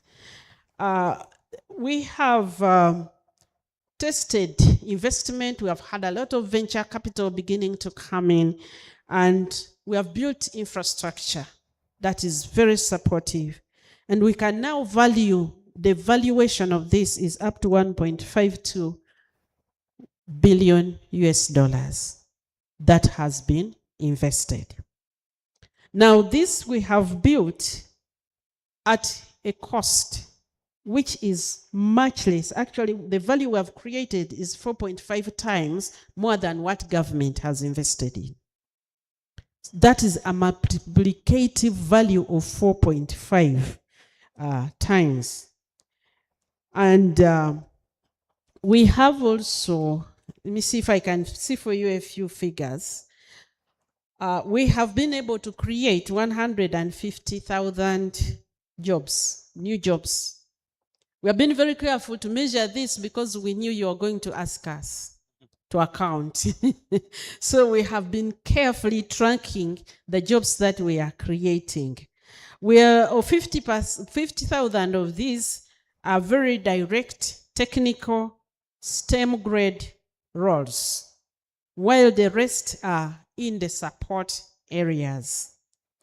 We have been able to provide beneficiaries, to serve beneficiaries in the country. About 371,000 Ugandans have been served by science. We have been measuring that.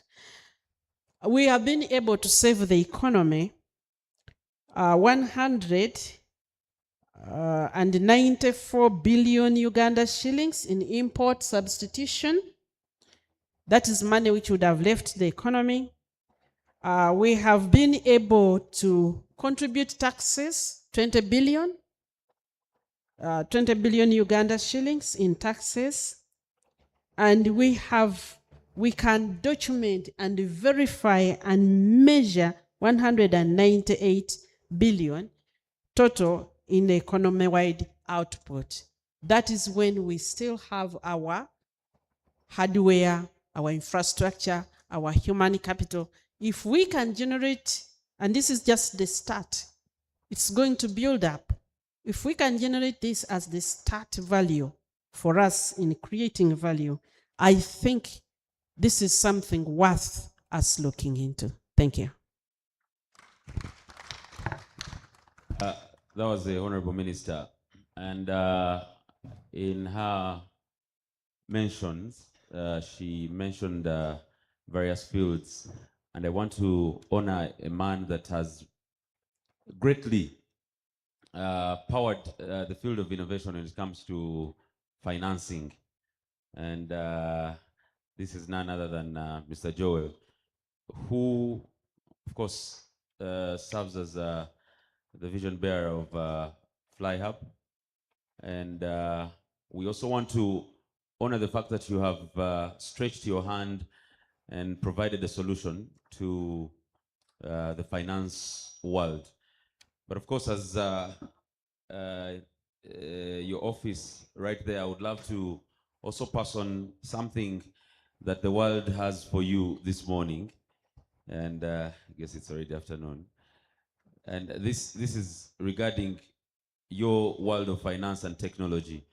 And of course, we have various examples that we can pick from as we see various digital solutions, that's to say the flexi-pays of this world, change businesses, business access, and the use of capital, and which you have greatly also carried on. The greatest question of the day is, in your experience, how much of the financing gap facing Uganda's innovation-driven enterprises is a product problem, the wrong instruments versus a distribution problem?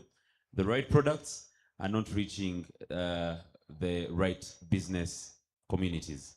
So we are here to seek for an answer to such a big question.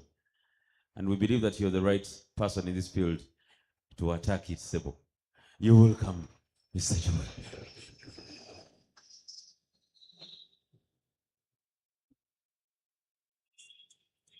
Yeah, we are demonstrating the technology. Good afternoon. They are going to pass a few times. I think they are monitoring what I'm about to say. Hello, everyone. Hello. Yes. Thank you very much, Madam Minister. Thank you to the esteemed guests here. All protocol observed. The Master of Ceremonies has set me up to answer a very tough question. If I could answer this question properly, I think I would have a PhD. So yeah, my name is Joel Muhumuza. I am the CEO of FlyHub. FlyHub is a subsidiary of Stanbic Uganda Holdings. And the holding company was created, I believe, about 6-7 years ago.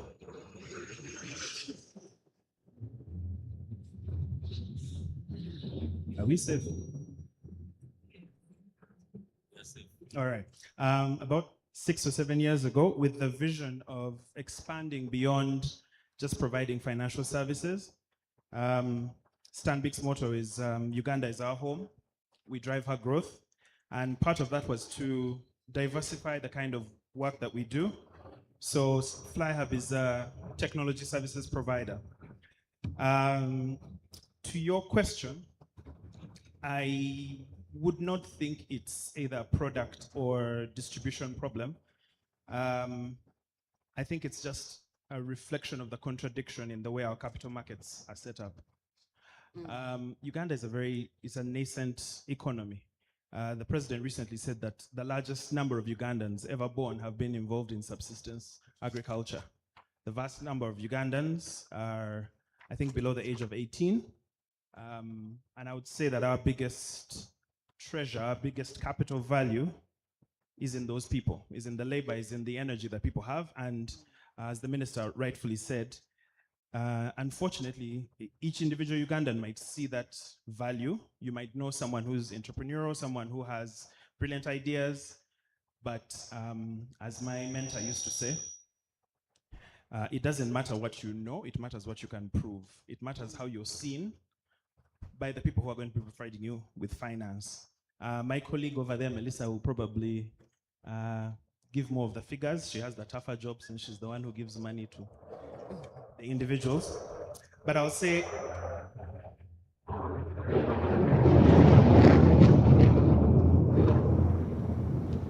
right, so I'll say, for instance, what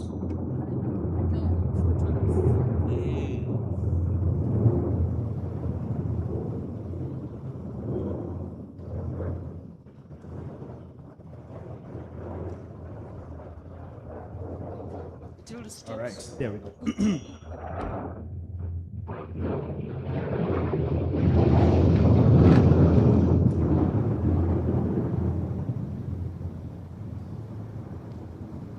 You know, my name is technically Yoweri, so maybe they've mistaken who's speaking. So to talk about the gap, one of the things you mentioned, for instance, is FlexiPay. So FlexiPay is a wallet that was created out of an idea that we had as a bank that most Ugandans are not banked. The telcos, I think, have gone much farther than we have in terms of understanding the way the economy flows. And if you're talking about capital, you're talking about value in motion. Money has to be moving from one activity to another. Moving beyond subsistence means you're able to trade.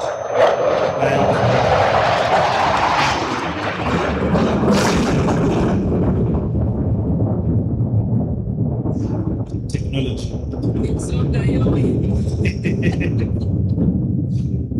Don't get me in trouble. So,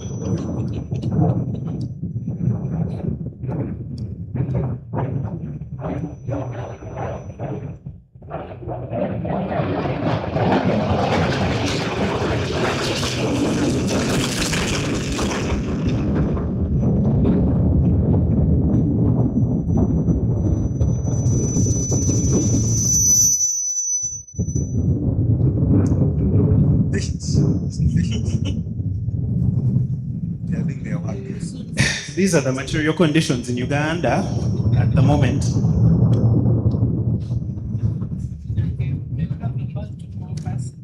All right, 2 more passes, I'm told. All right. So, right. So the point that you make about technology and mobile money, I'll give you an example for when I was first trying to get into school in the United States. I got my application in, you know, had my money, went to school, and when I showed up at the apartment I was going to stay in, even though I had cash on me,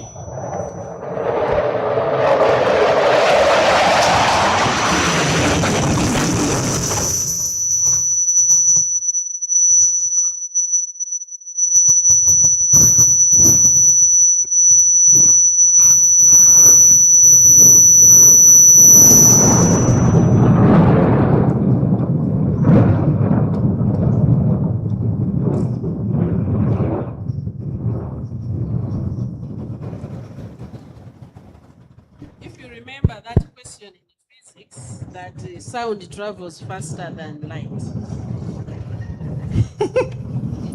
Is that true? Is that true? It's the other way. I'll see you before I hear you. Demonstration. I think they are going to come back. They're coming back. All right. Yeah. So when I spoke to the landlord, the fact that I had cash on me, the fact that I've up until that point never taken a loan, wasn't something I could prove to him. And he said to me, yeah, I know you have cash now, but I need to know that you're going to be able to pay subsequently. And, you know, that's an illustration of, even though you have value, like the minister has spoken about, it needs to be value that can be interpreted by the person who's going to be offering you a service. So I think as a person who's working in digital finance and in financial services, we often get a beating, sometimes rightfully so, but it's a structural thing. If you look at the market mechanisms, the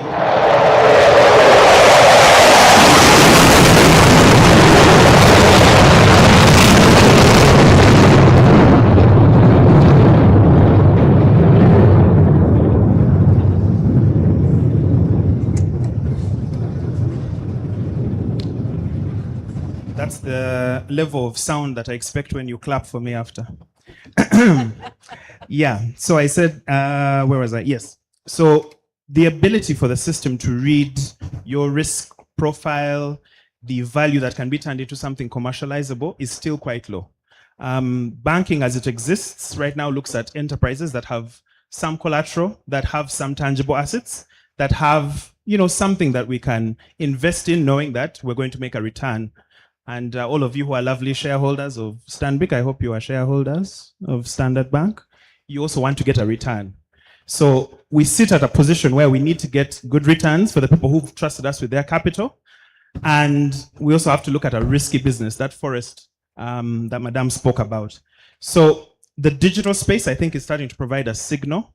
For the first time, I think now with FlexiPay, which we offer as a wallet solution to the country, I would request each of you, if you have a chance, to go to the Play Store, download it. You don't have to be a Stanbic customer, although I'll be convinced afterwards that you'll become a Stanbic customer. You just need your national ID and you begin to transact. Now, the reason for that is we need to see what you're doing every day. What are you spending money on? Are you paying for utilities? Are you paying bills? And that builds a credit history for you. And like I said at the beginning, what my mentor mentioned to me, it doesn't matter what you know, it matters what you can prove. Now that history is taking what we call thin file customers and putting, a sort of pattern there.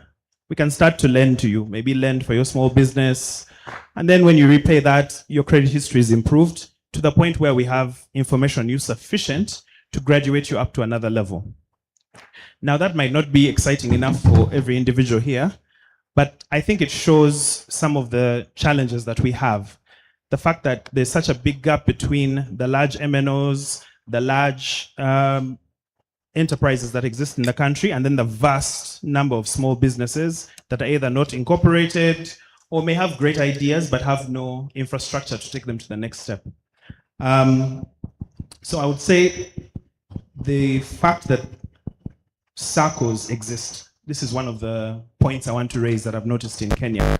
A number of SACCOs have investments in local bus companies, local manufacturing centers. Where I'm from in Fort Portal, the small SACCO I'm a part of has put together money to create a biogas pit. Is also looking at how they're going to invest in infrastructure so that they can be able to process their tea. Now, these are the kinds of activities that we might begin to talk about.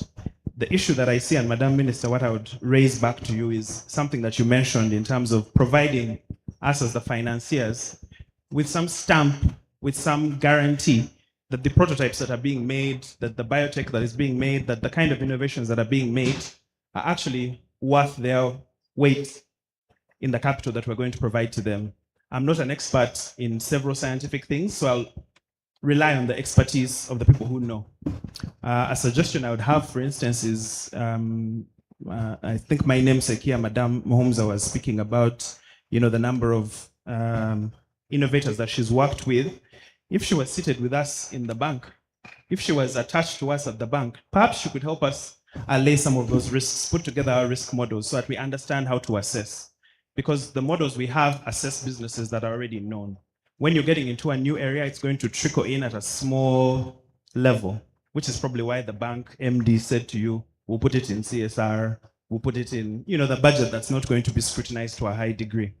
So to your question about whether it's a product or distribution issue, I think it's a contradiction where we're trying to utilize a model that fits a more developed economy in one that is only starting to develop.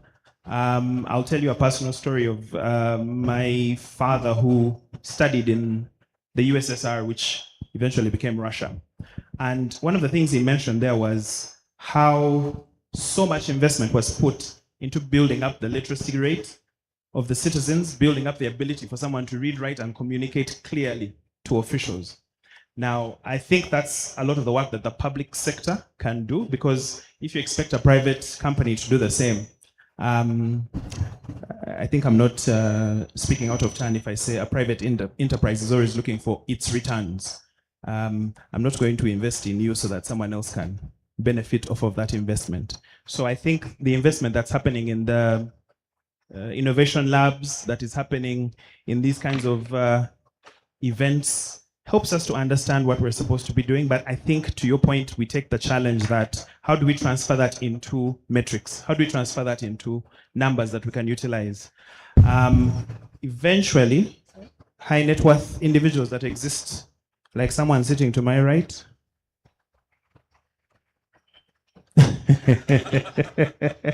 our high net worth individuals and other investors should be the ones to start investing in this market. The reason I brought up the Russian example is local capital is going to be a little bit more patient. You have to look at something beyond the immediate return that you're going to be getting. If I'm dealing with capital that's coming from Goldman Sachs or from South Africa or wherever it might be coming from, they're interested in the quantifiable return that's going to come back immediately.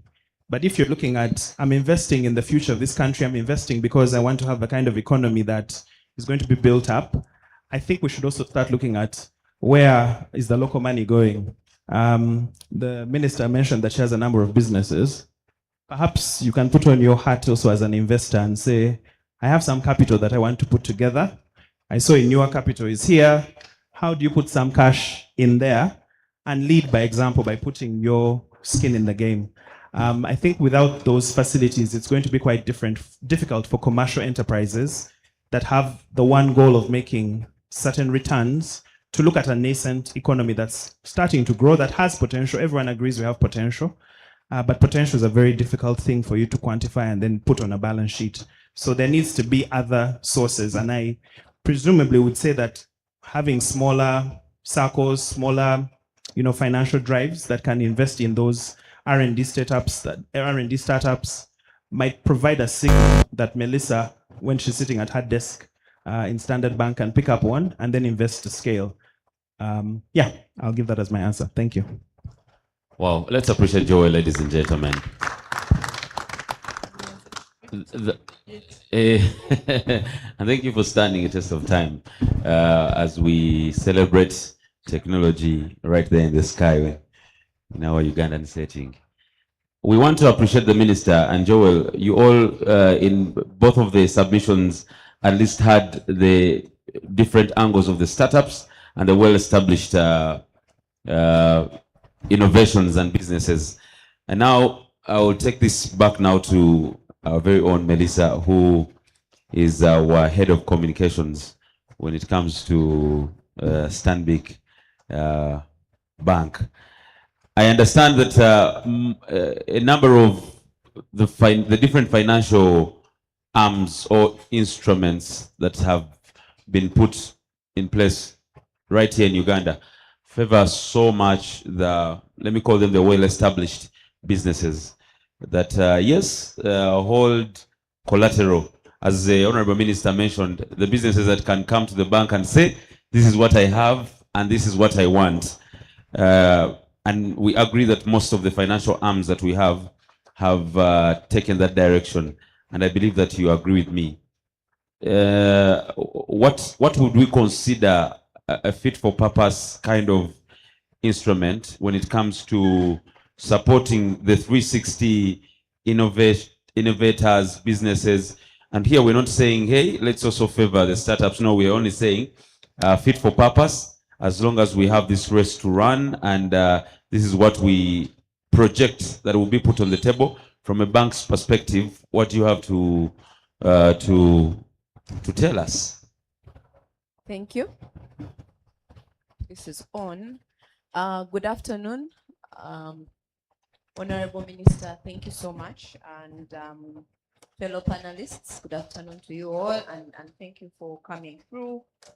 I think I'll start by saying that a bit of the answers have actually come through, and options or proposals, but I'll speak to elaborate on some of those and what I mean from that perspective. Yes, I do agree. Traditional financing instruments don't fit the innovation stage funds, as you rightly said, as everybody has rightly said. We look at collateral, we look at historical cash flows, and we want predictable repayment schedules. So those are the key things that we really look at. And unlisted investors will typically have very light in terms of assets. They don't have any revenue. We are talking about the future. They don't have any history. And they're just also trying to validate their business model. So it's a mismatch in terms of the way the bank looks at the risks and analyzes them. And also, even as we think about this, you need to remember that there's a regulator to also deal with from a bank's perspective. So, in my opinion, it's really not going to be a one answer or one response to the issue to address that mismatch. One, there'll be blended interventions that we'll need to look at. Some are already in place that I will speak to, and others we will need to look at and see how they close out. But I think for me, outside of that, the most important bit that I had noted over the years, and for various industries, I mean, today we're talking about science and technology. It's not very different from the challenges we face in agriculture. And one of the biggest issues or challenges that we face in these sectors where we're trying to make things work is the disintegrated way in which we approach solutions for these sectors. So the financial institutions are probably seated somewhere trying to do something different. The ministry is doing something different. Private sector is doing something different. We have investors who are in the room that are looking to play in this space. They are chasing something different. Development finance institutions. So I think first and foremost is to bring everybody to the table, and I think Honorable Minister, you did talk about that. To say that this is the vision, this is the challenge, this is your piece, this is my piece. We can have a check-in on a quarterly basis to say, okay, you were expected to do X, Y, Z, did you do it? What's the challenge? How do we address that? And ensuring that everybody at any one point in time comes to the table and is accountable. And we are all moving in the same direction or right direction. Otherwise, if we continue approaching it at different levels, different angles, we will not get very far. So that's the first bit for me. But I would say, for the financial institutions, outside of the collaboration is we have to look at data-driven approaches. We can't, and we also have to collaborate with everybody else and look at blended approaches. We cannot do it on our own. The way we are structured, we will not get very far in terms of addressing the issues. And when I say blended approaches, I'm talking about we need to find spaces where we can get guarantees, financial guarantees to cover the risk or reduce the risk. We need fast loss support, which could be from the development finance institutions or government. We need to look at co-financing along venture investors that will just allow us to reduce this risk, and that because as long as we reduce the risk, then we will reduce the cost of lending to these institutions as well. And I did hear Patrick Butafuri did mention an example of a private sector catalytic fund. That in itself is one option. It's a real opportunity.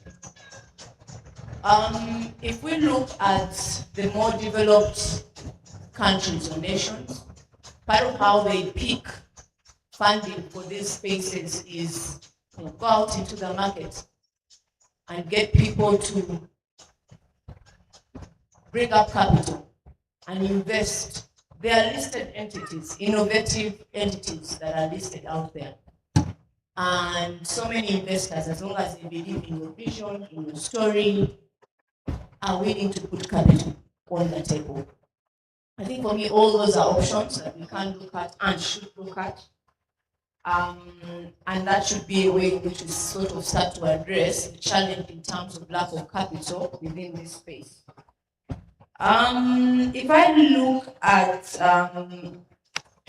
at what we are doing at Stanbic, I'll just say in practice, we are applying the data space. And what we're doing is we look at transaction data and use that as opposed to looking at collateral, and use that to offer short-term working capital facilities unsecured. I mean, we talked about collateral being an issue. And we are able to give you financing of up to 6 months. This is credit decisions that are driven by a transaction-based credit scoring engine. So if you are an SME, you've started, just ensure your transactions are going through the bank. It's the same, it sort of connects to what Joel was talking about from a FlexiPay perspective. I'm just looking at your transactions on the wallet and determining this is how much this wallet picks up on a month. This is what they spend on, this is what they, then I will use that to score you and say, oh, I can give you this much financing for this loan or this tenant. So it's the same principle, moving it out of the wallet into the banking sector as well. So that's an option. We're also able to do it for commercial asset financing. I mean, again, it's your data. Now, the asset that you're financing, that you want to buy and invest in, now becomes a collateral. So for that aspect, for that space, you're able to pick up a bit more financing than you would for the working capital that is unsecured. So what is important is that these products rely heavily on data and behavior, and they start to create a credit history for an individual. I mean, that's an example Joe talked about when he talked about when he went to the US and he was saying, oh, he was told, you have the money, but I'm not too sure that tomorrow you will have the money. So I need for you to create some form of transaction or credit history. And that's what we are looking to rely on as financial institutions. So we'd encourage these SMEs to formalize early enough and route their transactions through the bank to build this history. Of course, as they grow, this data is more advanced. So today you have qualified for 50 million. 6 months down the road, it's 150 million, 500 million. And probably at that point in time, you have collateral to even get more. So that's the way I would approach it. I think it's a drop in the ocean, but it's something. It's a direction we're trying to take with these entities. Non-financial elements are important, and I think this is key for me for entrepreneurs. And one of them is transparency. When you're engaging with your banker, please be as transparent as possible. Because one of the important issues or challenges that we tend to face is even as we are developing these data transactions and coming up and saying, okay, I think you've transacted over the last 6 months and we believe you can take this amount of money and you'll be able to pay it on a monthly basis for the next 6 months. But you know your business, you know what you're doing. You should be able to tell your banker and say, look, yes, this is what drove the last 6 months, but the next 6 months is not going to be possible. Can I pay on a quarterly basis? And here is why. So it's that bit, the trust. I think Tatori also did make mention of it, building that trust. Because when you break it, I give you that financing that first time, and you fail to meet your first obligation, that trust is broken. To build it will take so much longer than if at the start of the transaction you had come through and mentioned what the issues or challenges you envisage will look like. But I'll leave it at that. It's just to say that there are very many financial institutions just looking to get to the table, seeing what we can do in this space and ensuring that we avail the capital to entrepreneurs in this space. But what's important and key for a financer is that that capital comes back.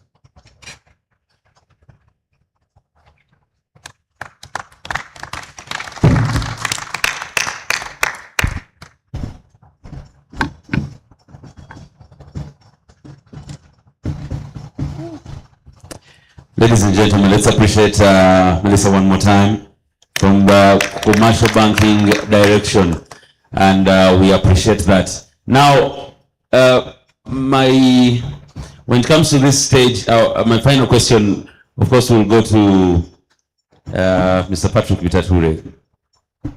And as one of the business icons that we celebrate in Uganda, Africa, and the globe, a businessman that has also built diversity when it comes to the business world and investment, different groups. I mean, you've done amazingly well.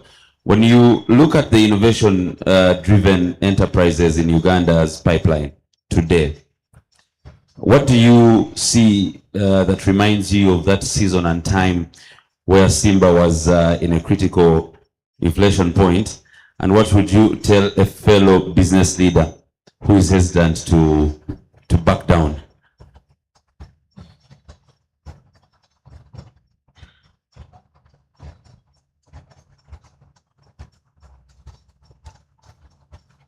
The controller. Oh yeah, now it's up. I will not dwell much on what happened in my times because our country has changed so much. When the president declared his vision of taking the Uganda economy to a $500 billion economy, first people thought he had lost the plot or he had added a zero by mistake, because we were approximately $50 billion. How do you grow tenfold or 100-fold overnight? But that's a man with a vision, and that vision has carried us with big strides in the last 40 years. So when I started business, the environment was completely different. Today, there is so much more money in this economy, and he sees the potential that is still untapped, that is there to exploit. So he's giving us a target by 2030 or by 2040. We can achieve this, but we must set targets. When America said that we must put a man on the moon, it was not about putting a man on the moon. What do you achieve by putting a man on the moon? It was about a race in science and technology, being innovative. Now they are positioning themselves for Mars. Here we are trying to see how we can put the road to Fort Portal to tarmac it. So pedestrian thinking. So I think we're at a point of inflection now, where we've got to change our thinking. Today my speech was maybe a bit too wordy and above there. But we've got to start thinking differently if we're going to get different results. I mentioned how America did this a few decades ago. Israel has done it, and even mentioned how Kenya is doing it now, because they're mobilizing capital, and the money is there. Once I was sitting here just now, I asked my AI assistant on the phone, how much money do the churches collect in Uganda per week? If I still have it.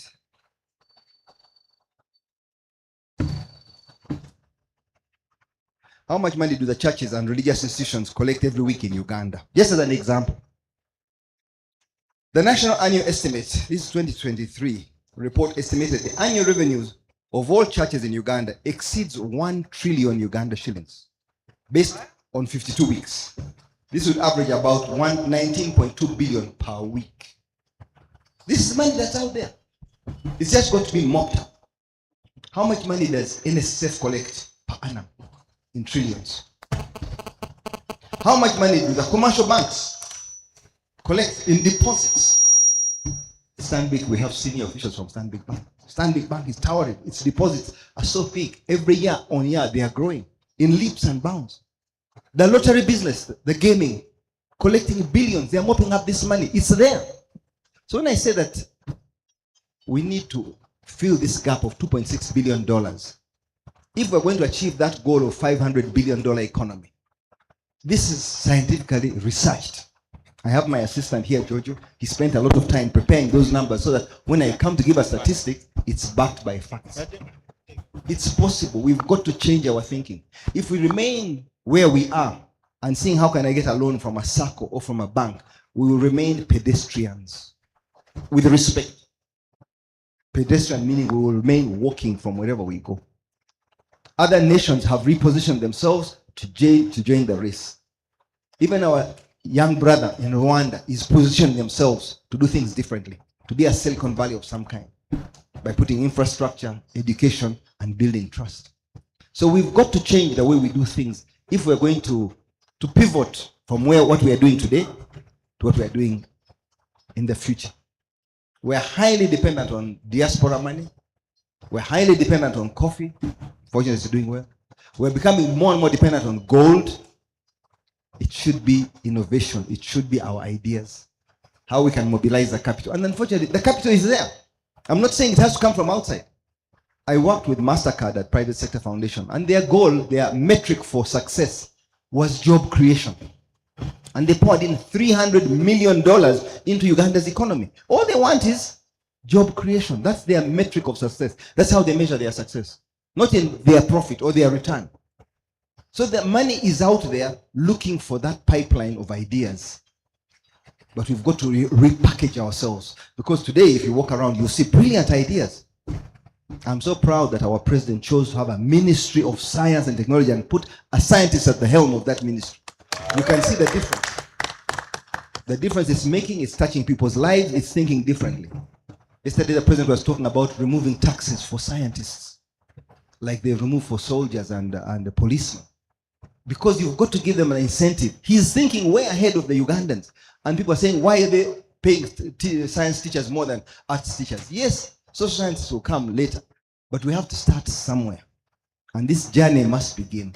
So my call today was on the thinkers, the dreamers, the people who are in a position to make a difference, to start thinking about how we can create this fund of funds that will help redesign the architecture of financing for SMEs in this country.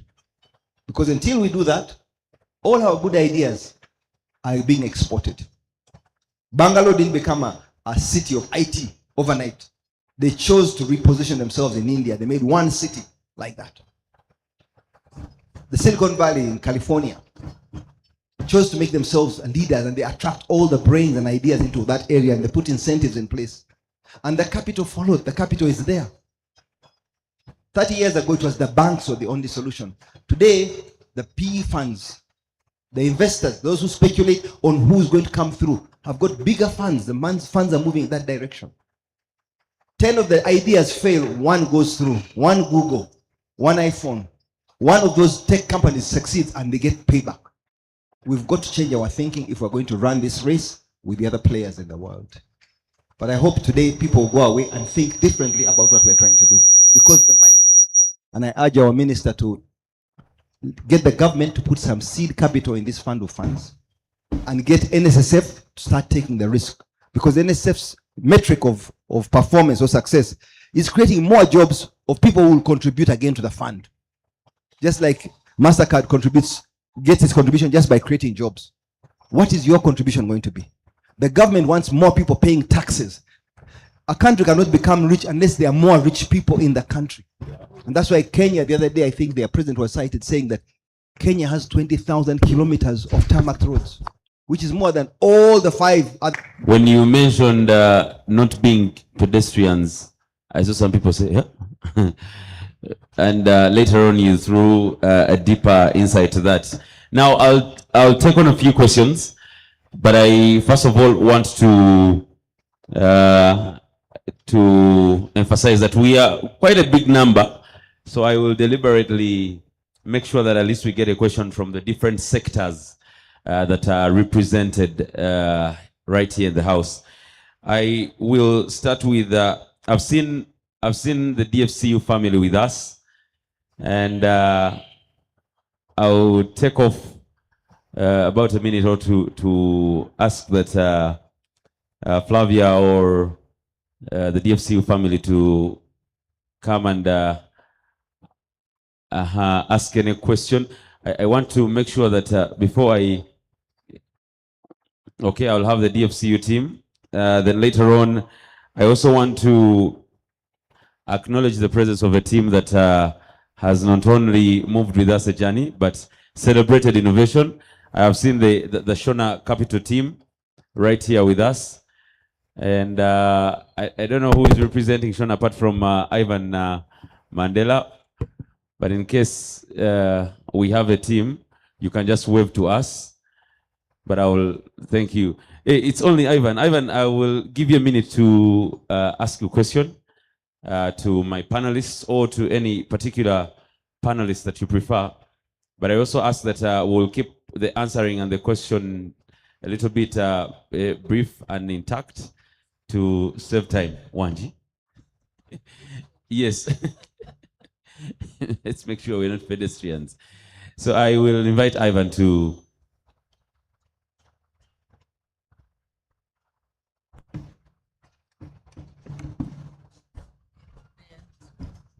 Thank you. Mine will be a comment. I really appreciate that we seem to acknowledge that a lot of these businesses, and I walked around, the businesses we are talking about are really early stage businesses. Some of them are pre-revenue, some of them are post-revenue, but they are still at a stage where they can't really have a banking conversation, right? Because banks by nature, including myself, who is lending to SMEs, unwilling to give money without collateral. If I look around, a lot of the innovations are still actually an area for me, just because of the instrument I'm using, which is debt. It means that if we are going to take the financing conversation forward, we must come a bit earlier and look at who is playing at the VC and PE level, right? And it's unfortunate we have only Noah here. It would be interesting for them to make a comment because they're actually the only VC fund that is locally owned in Uganda. And I think that is the problem. That is the conversation we must have. How do we create capital at VC level? Because that's when you start to make, to sort of engage the businesses that we have here.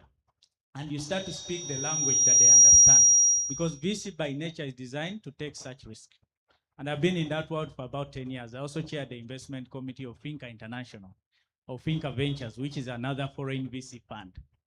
And the issue we've had is, because initially we had a lot of VC capital coming in, although it ended up in Nairobi.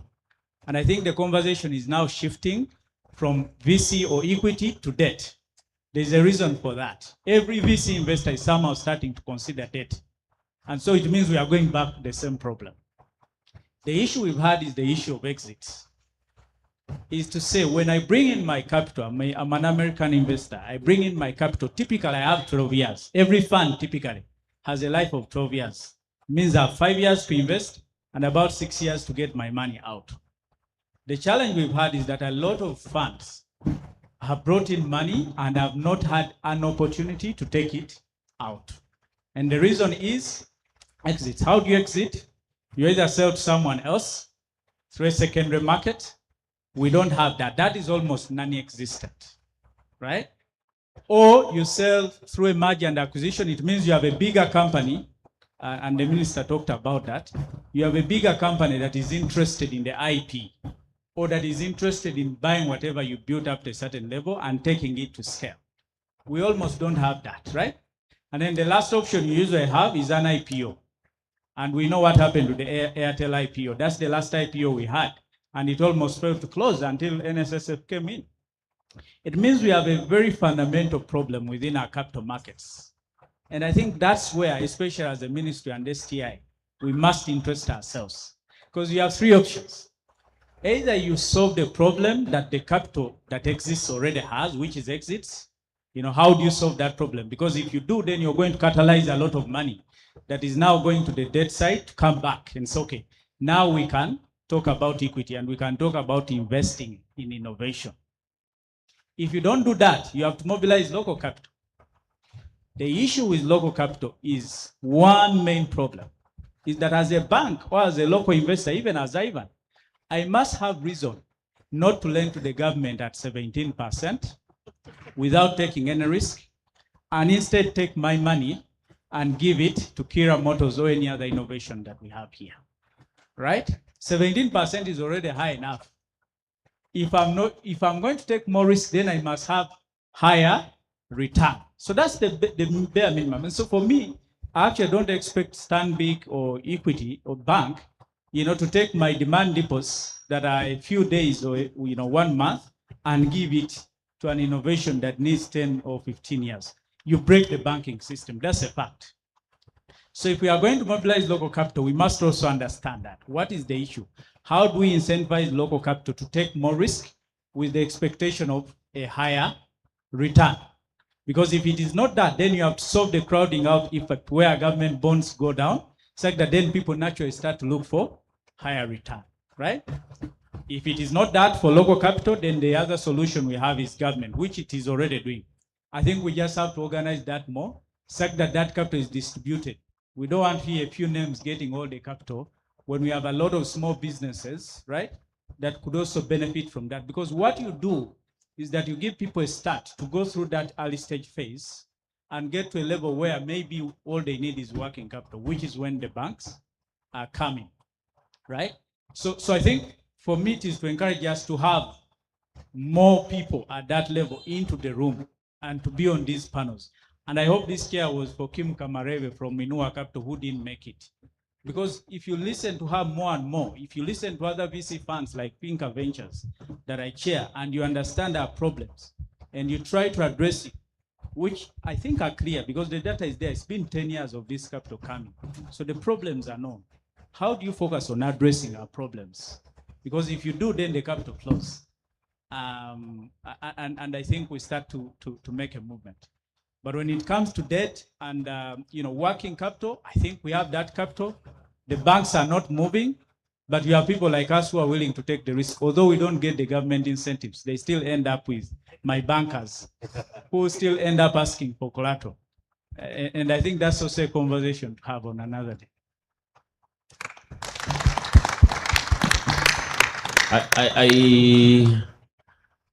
Oh, what a comment. Allow me to pass on the microphone to, I'll first of all recognize and honor the fact that we are dealing and commenting and submitting about capital and that kind of realm financially. So I will also welcome the team from Pride Bank and to also share your comment. Probably within a minute or two would be greatly honored.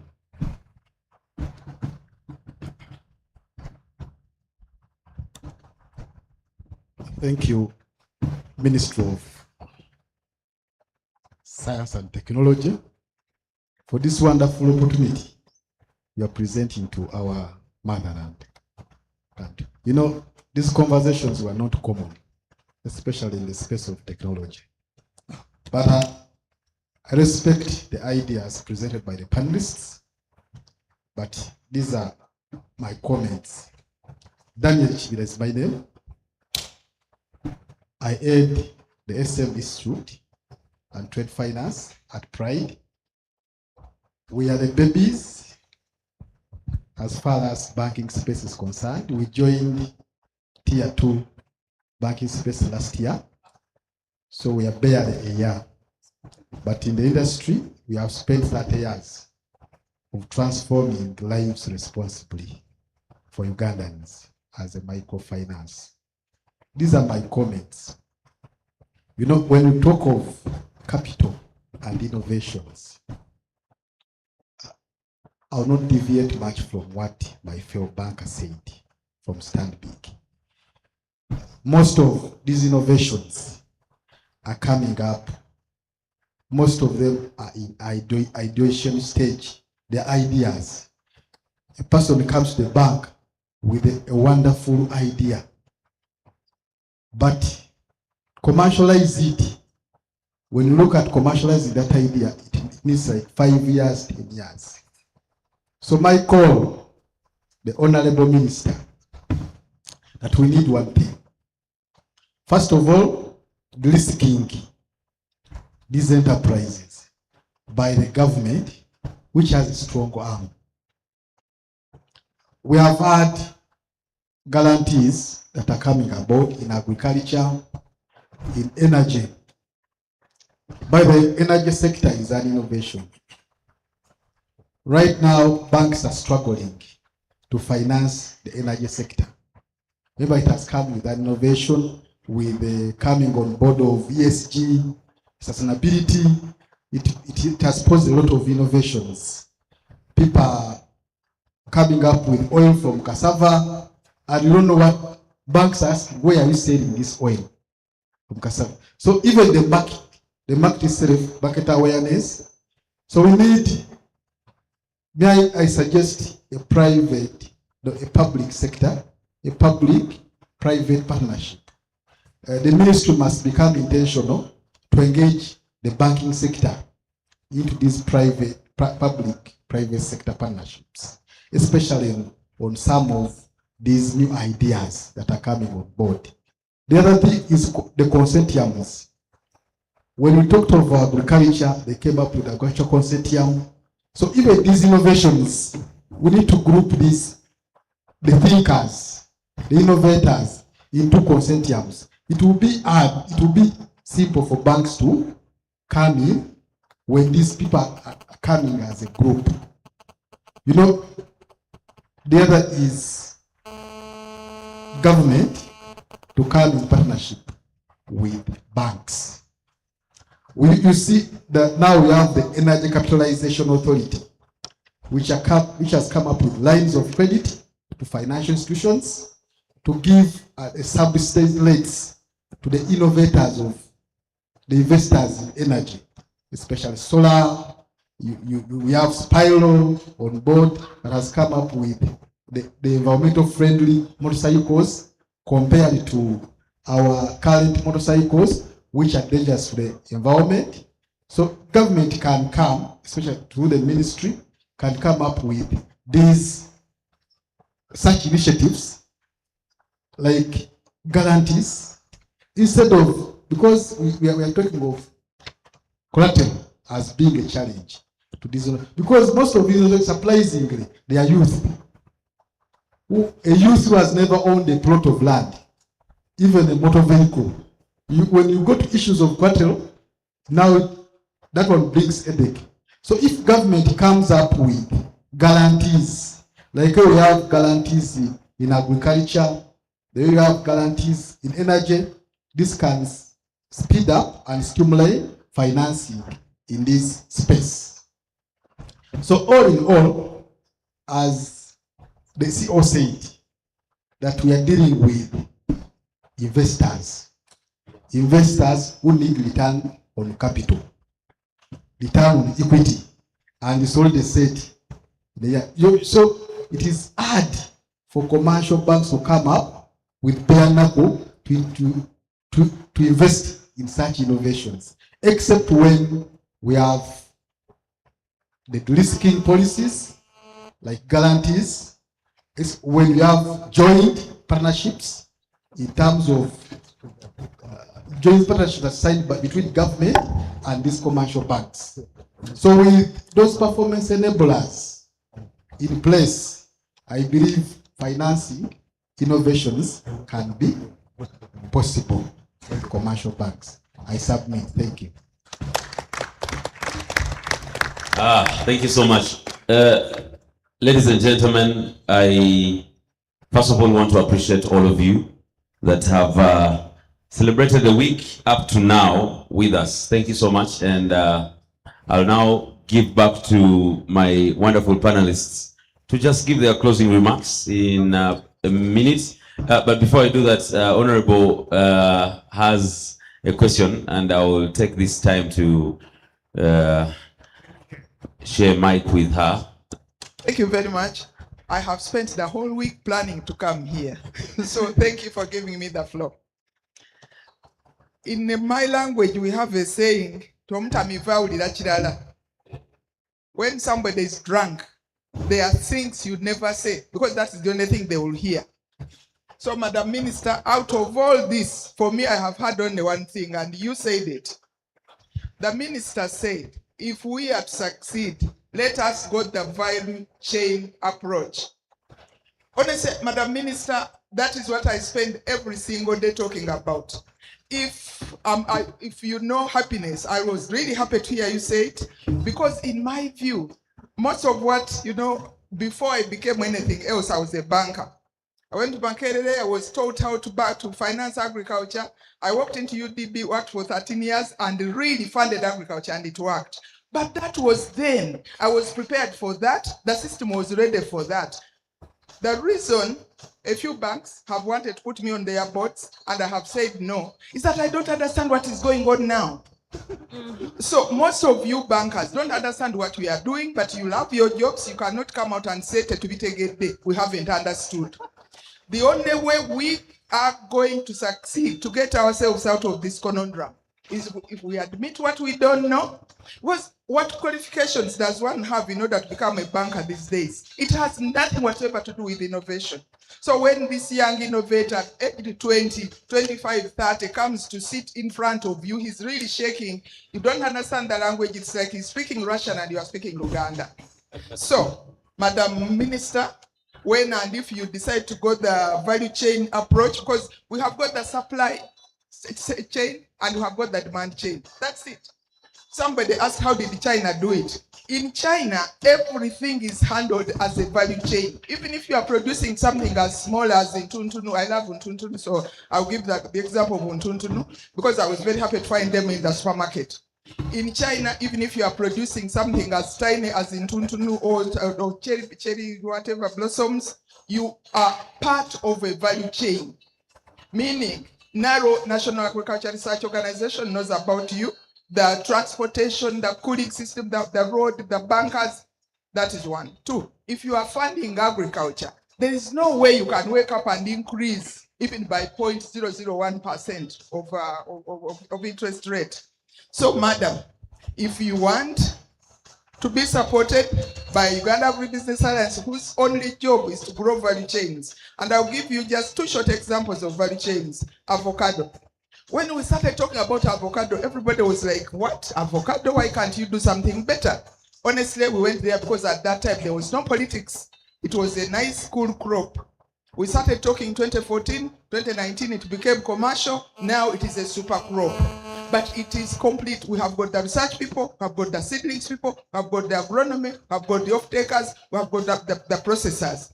2017, there was not a single avocado oil factory in Uganda. As we talk now, we have got 6 and 2 are under construction. All of them wanting to process avocado. Basically because we have got a value chain. Now, I said I'll give you two short examples. The second one is onions. As you all know, most of the onions, which month is this? Given that this is May, most of the onions you are eating are imported from Tanzania. Either Tanzania or sometimes we go as far as Ethiopia. Why? Because when we grow our onions, we harvest during the rainy season. It is really as simple as that. If there is anybody here from Bugisu where they harvest their onions in November, most of the onions rot, the price falls, they suffer like they have no mother. So, madam, if we had this value chain approach where the Minister for Science knows that the farmer has produced the onions, the only little thing remaining is that unit which we use to dry the onions, then we can have Uganda onions on the market. If and when it comes to borrowing, banks, we shall not need a lot of money. Because in China, they don't lend everybody. They lend only one person. For example, if you are the seed seller or you are the fertilizer seller, you are the only one who will borrow. The farmer will not go and borrow in order to go and buy fertilizers. They lend you because you are bigger, you are established, you know how to do your books. Then for you, you give the, the fertilizers to the farmer. The farmer is registered. Anyway, in China, there's nowhere where you can run. Everybody has got an ID. Everybody has been mapped. We know where you are farming. Because all these things are possible. So, Madam Minister, thank you for organizing this. I'm going to tell everybody in the agriculture sector that there is something beginning. As to the bankers, please think again. Honorable, thank you so much. I badly want to give you an opportunity to celebrate the rest of the day, but I will take, I think, one question from my brother right here.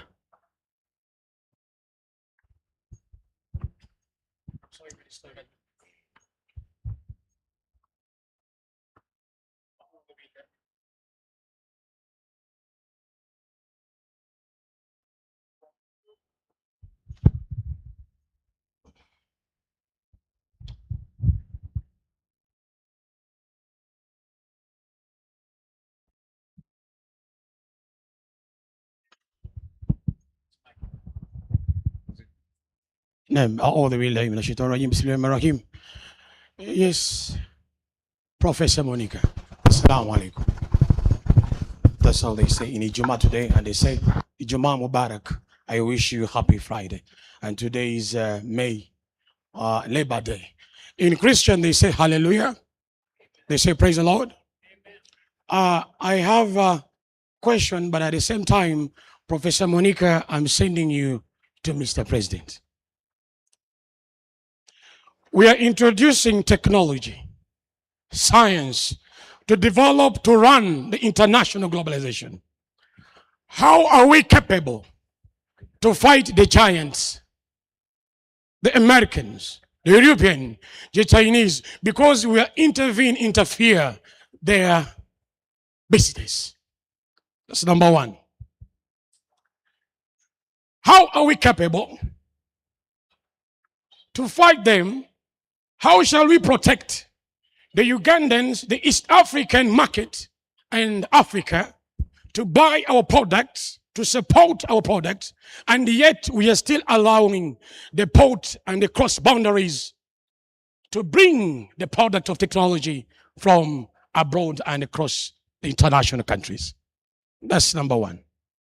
Number two, we need to change Uganda into technology. Professor Monica, this is need the bribe from the primary curriculum. You have to sit with the Minister of Education and tell them, we write too much theory, practical, little. So if we want to change the Ugandans to stand financially, technology, manufacturing, let us introduce this from primary to secondary and universities. Professor Monica, are you aware that a degree of science, Makerere, he cannot even make a homework? This is homework of a student from China, 18 years, holding degree, making not infinix. It's a homework. So, Makerere giving science technology degree, masters in science technology, but they cannot even make a minus phone. What is technology about? And where are we going? Professor Monica, I'm sorry. Now, I was expecting to see stakeholders from various universities here and secondaries questioning you, or maybe giving you a hand that, thank you, Professor Monica, we are welcoming this technology, whereby our students, they are able and they will be able to capture and to protect and to stand on right with no theory but practical. That means we should have only 30% theory in knowledge, then full 70 practical. But the problem is, Professor Monica, in universities and secondary primary, we are buying books every day. Theory much. A senior 6 holder from Kingsbudo cannot even make a minor tablet.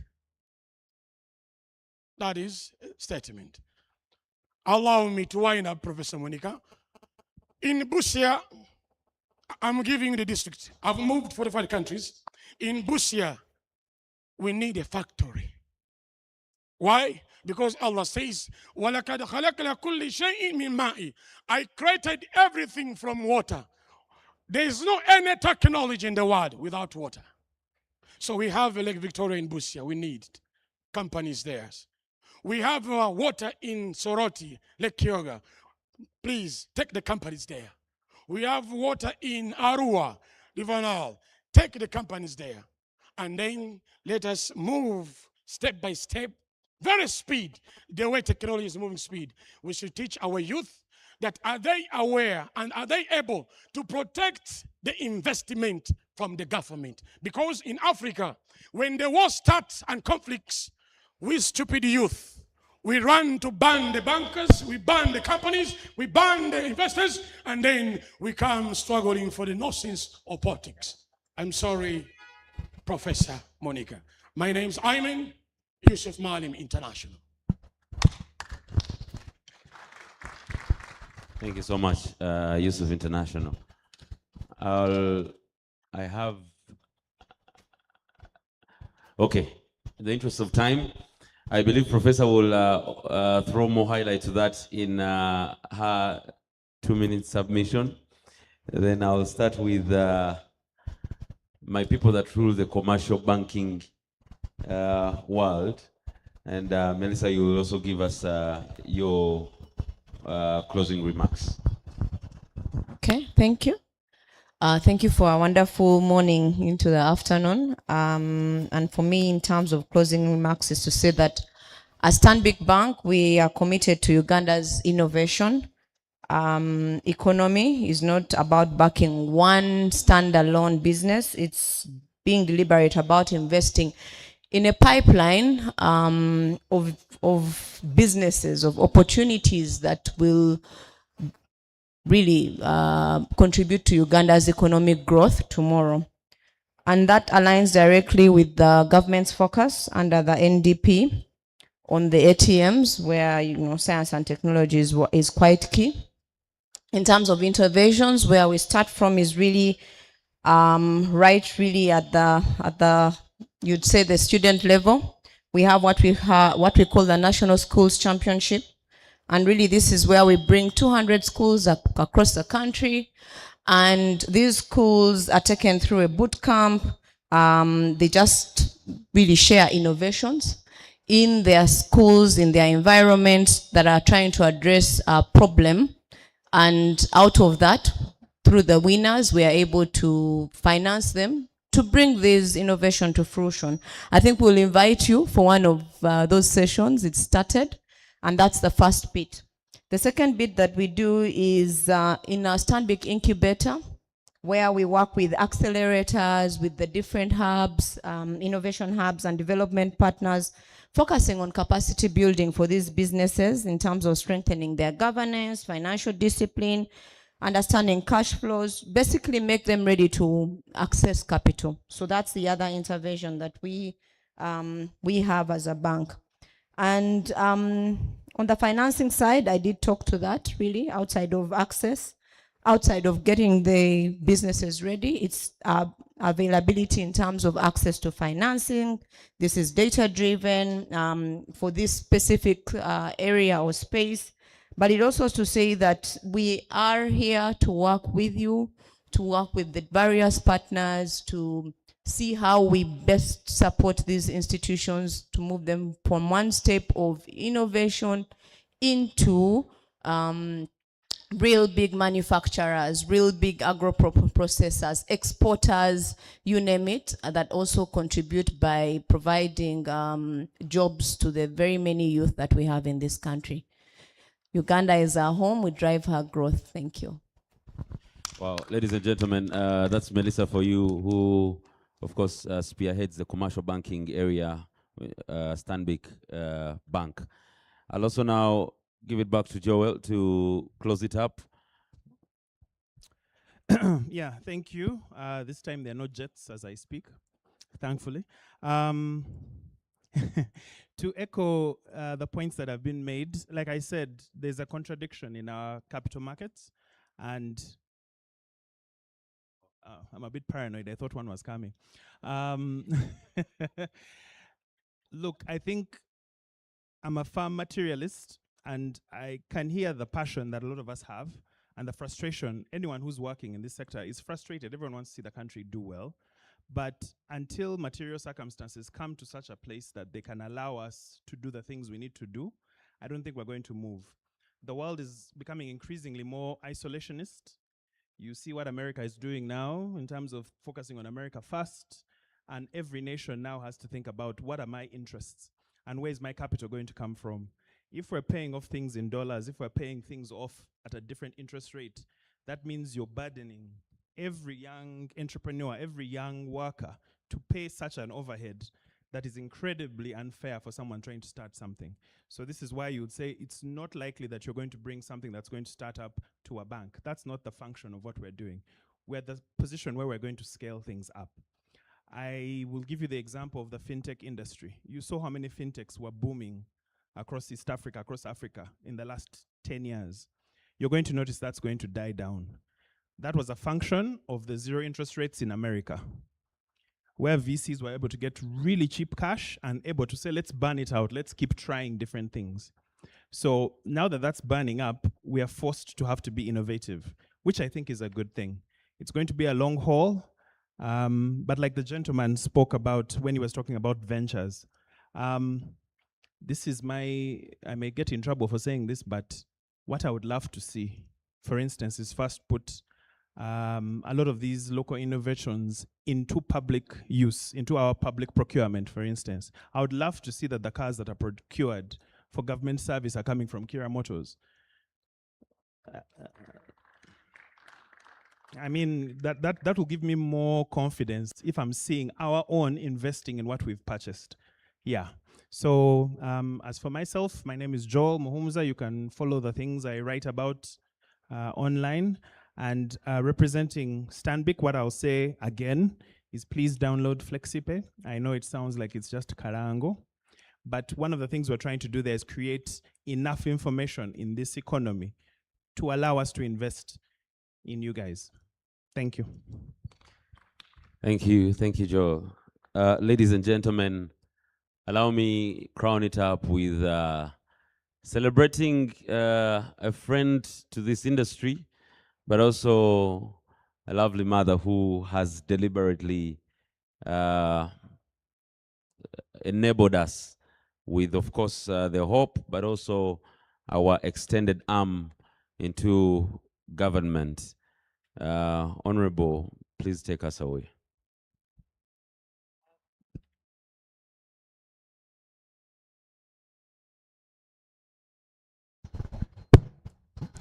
Thank you very much, everybody. If you could allow me, there is a young man there who put his hand up until it could get stuck up.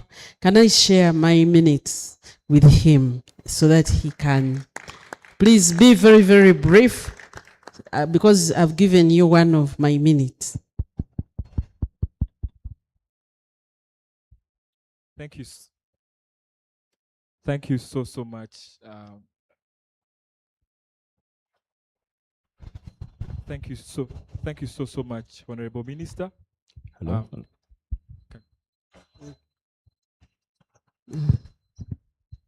Thank you so much, Honorable Minister. I'll begin by giving my thanks. First of all, I'm a beneficiary of the STI.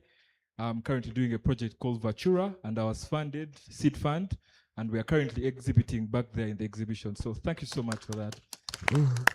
Then secondly, my question is, I'll introduce it this way.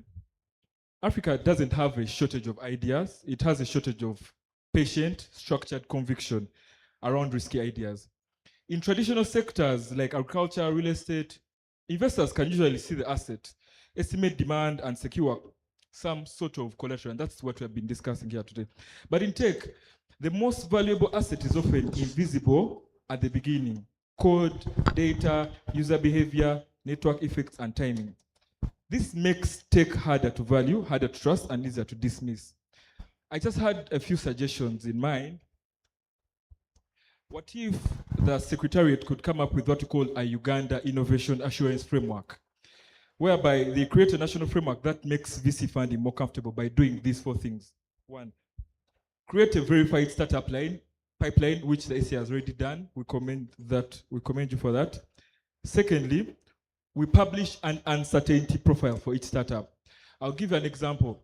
Airbnb tried to raise capital for a very long time at $100 million valuation, and they refused to give them that money because they thought their market was too small. Plus, I think you are worth my minute. Thank you very much. Thank you, first of all, for coming. Thank you for all the ideas that we have shared. And I really would have loved to hear from every single person who is here. But I want to assure you, this is just the beginning. Even this week, we are going to, actually not just this week, because we want to keep on the focus of activities until we synthesize the ideas. And I would just respond to Mwalim that Indeed, we are working together with the Ministry of Education. We started with making sure that we clarify what is it that we want to go down, what is exactly going to go down. And we've started to work with a network of universities, because the university is a good place to begin, because knowledge from the university flows to the teacher training facilities and it flows down to the schools. So if we want to build something sustainable, so we are on our way in that. Thank you for the other contributions. I just want to make a sort of summary and potentially actionable issues arising from our discussions. Number one, we have heard, even from the panelists and from the floor, the current paradigm. How do we responsibly adopt a new paradigm? Because, ladies and gentlemen, that paradigm is becoming obsolete. It's becoming obsolete. Government is moving the economy into knowledge economy. How can we responsibly, how can the banks responsibly, how can the different funders, we work together and we begin to shift this paradigm so that we land comfortably into a paradigm that we have created? That's one question I want to throw to us, and we'll discuss it over maybe a better environment, a round table with a glass of wine. Secondly, I want us to know that we do not encourage ideas to be taken to financing institutions. Send them to us. I'd requested them to show something, the framework which we established and who should participate in the different areas. And in the innovations that come to us, when we think that they are investor ready, especially they are date ready or they are coming to you for something, we will establish a system that guarantees that we have worked with this person, and we recommend, as somebody has said, it is not yet fully established. We are working out an evidence-based model so that we will be able. We have means at the beginning. The funding is through government. Government has an innovations fund.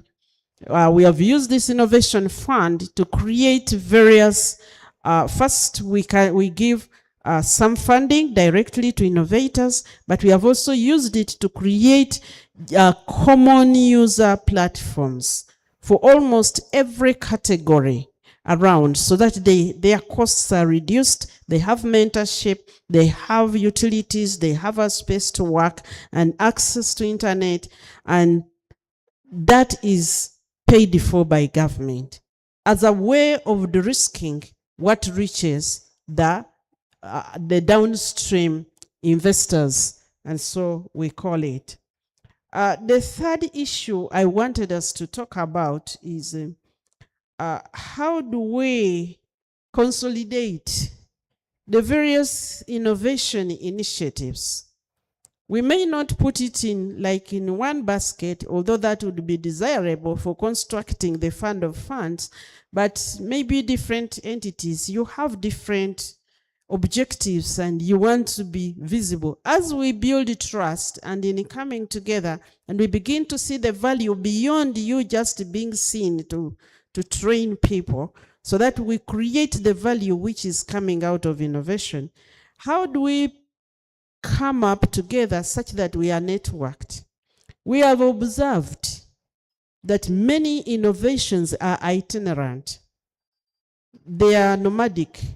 The same one that Stanbic funds is also funded by NSSF, is also trained by Pride, is also, and you have developed the habit of giving them tickets, some ticket, that creates what we call grantpreneurship.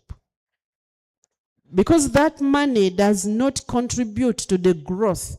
Otherwise, we would have a blast of companies which have grown. How do we consolidate that into either a networked monitoring platform that we know that when Stanbic put money in this innovation A, they retook them to point B, and so the next person should be picking them from point B to point C, and there is a common visualization such that Ventura cannot just be migrating.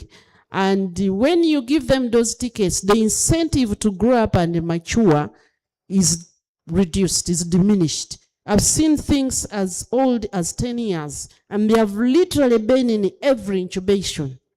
But they have not changed. They have not grown. They are the same ones I meet. They invite me to either launch the fund or to do what, and these are exactly the same faces. And that is damaging to the innovation ecosystem. How do we do that?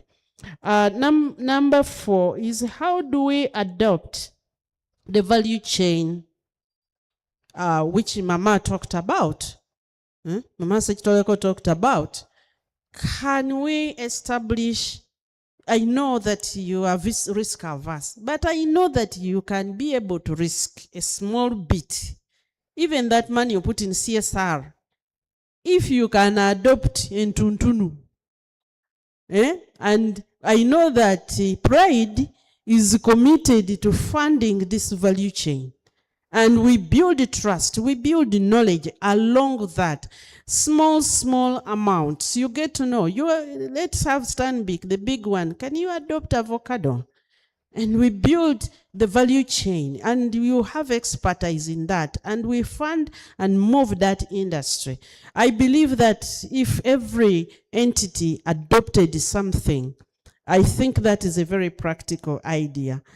How about the proposal by our keynote speaker that we're contributing to a fund of funds, and we are negotiating with the government that then that contribution becomes tax deductible.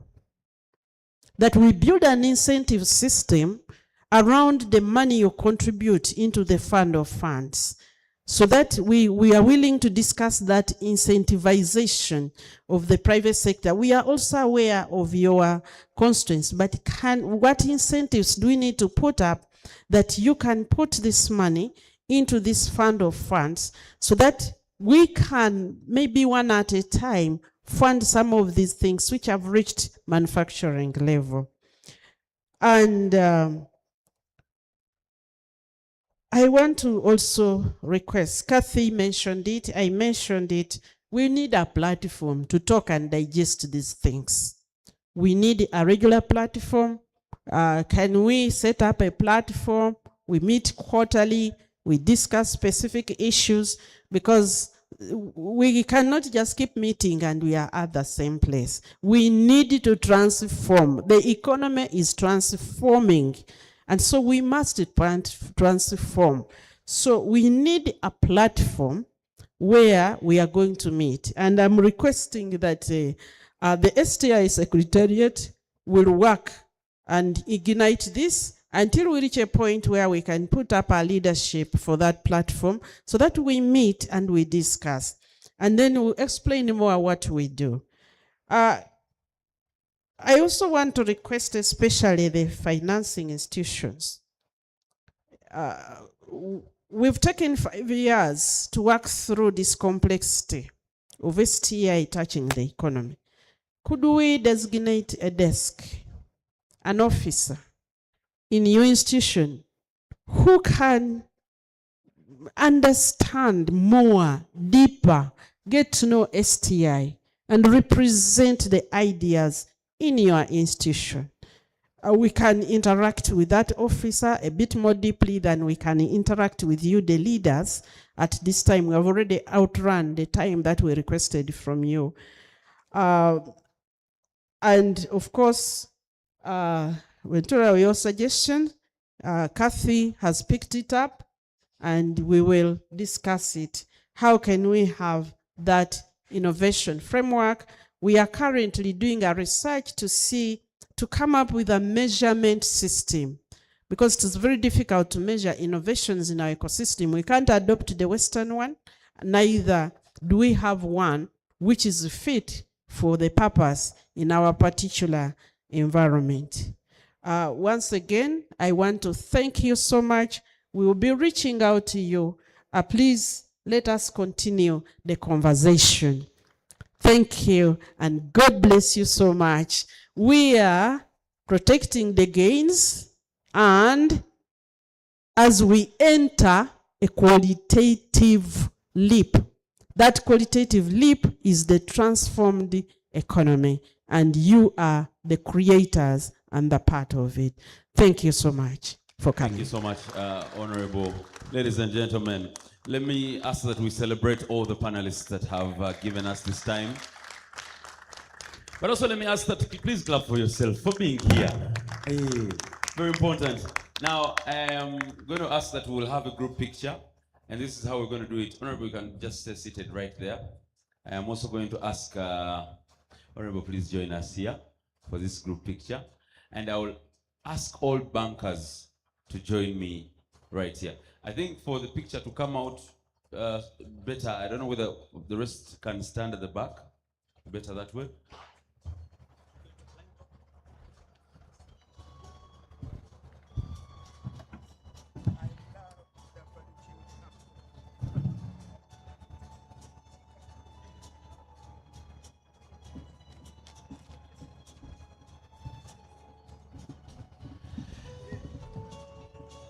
Ladies and gentlemen, the team is going to usher you shortly after the group pictures.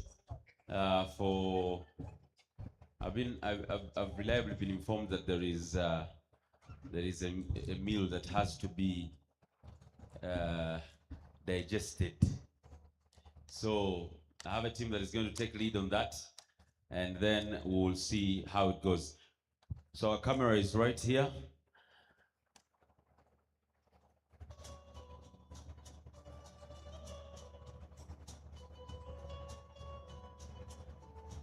And then we have a few tokens of appreciation, just to say thank you to our wonderful panelists. But also, this is just not to pay you back, but to appreciate the time, the love for the industry, but most importantly, the love for the young people.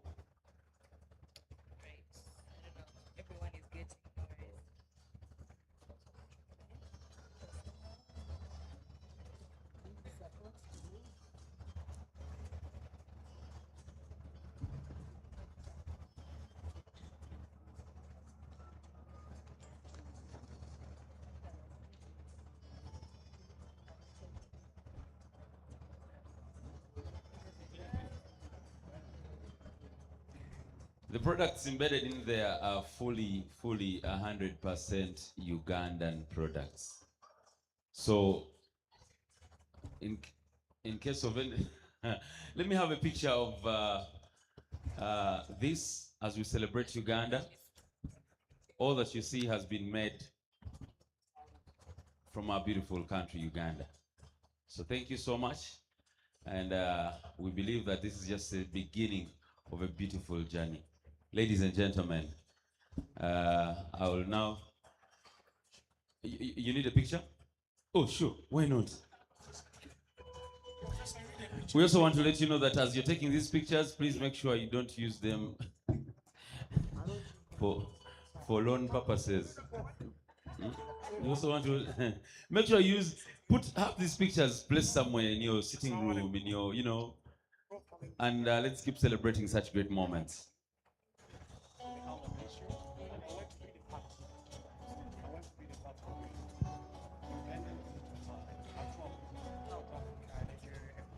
Now, those that haven't gotten an experience or a tour moment, we'll ask that please you can walk around, and at least before you step out of this place, make sure that you have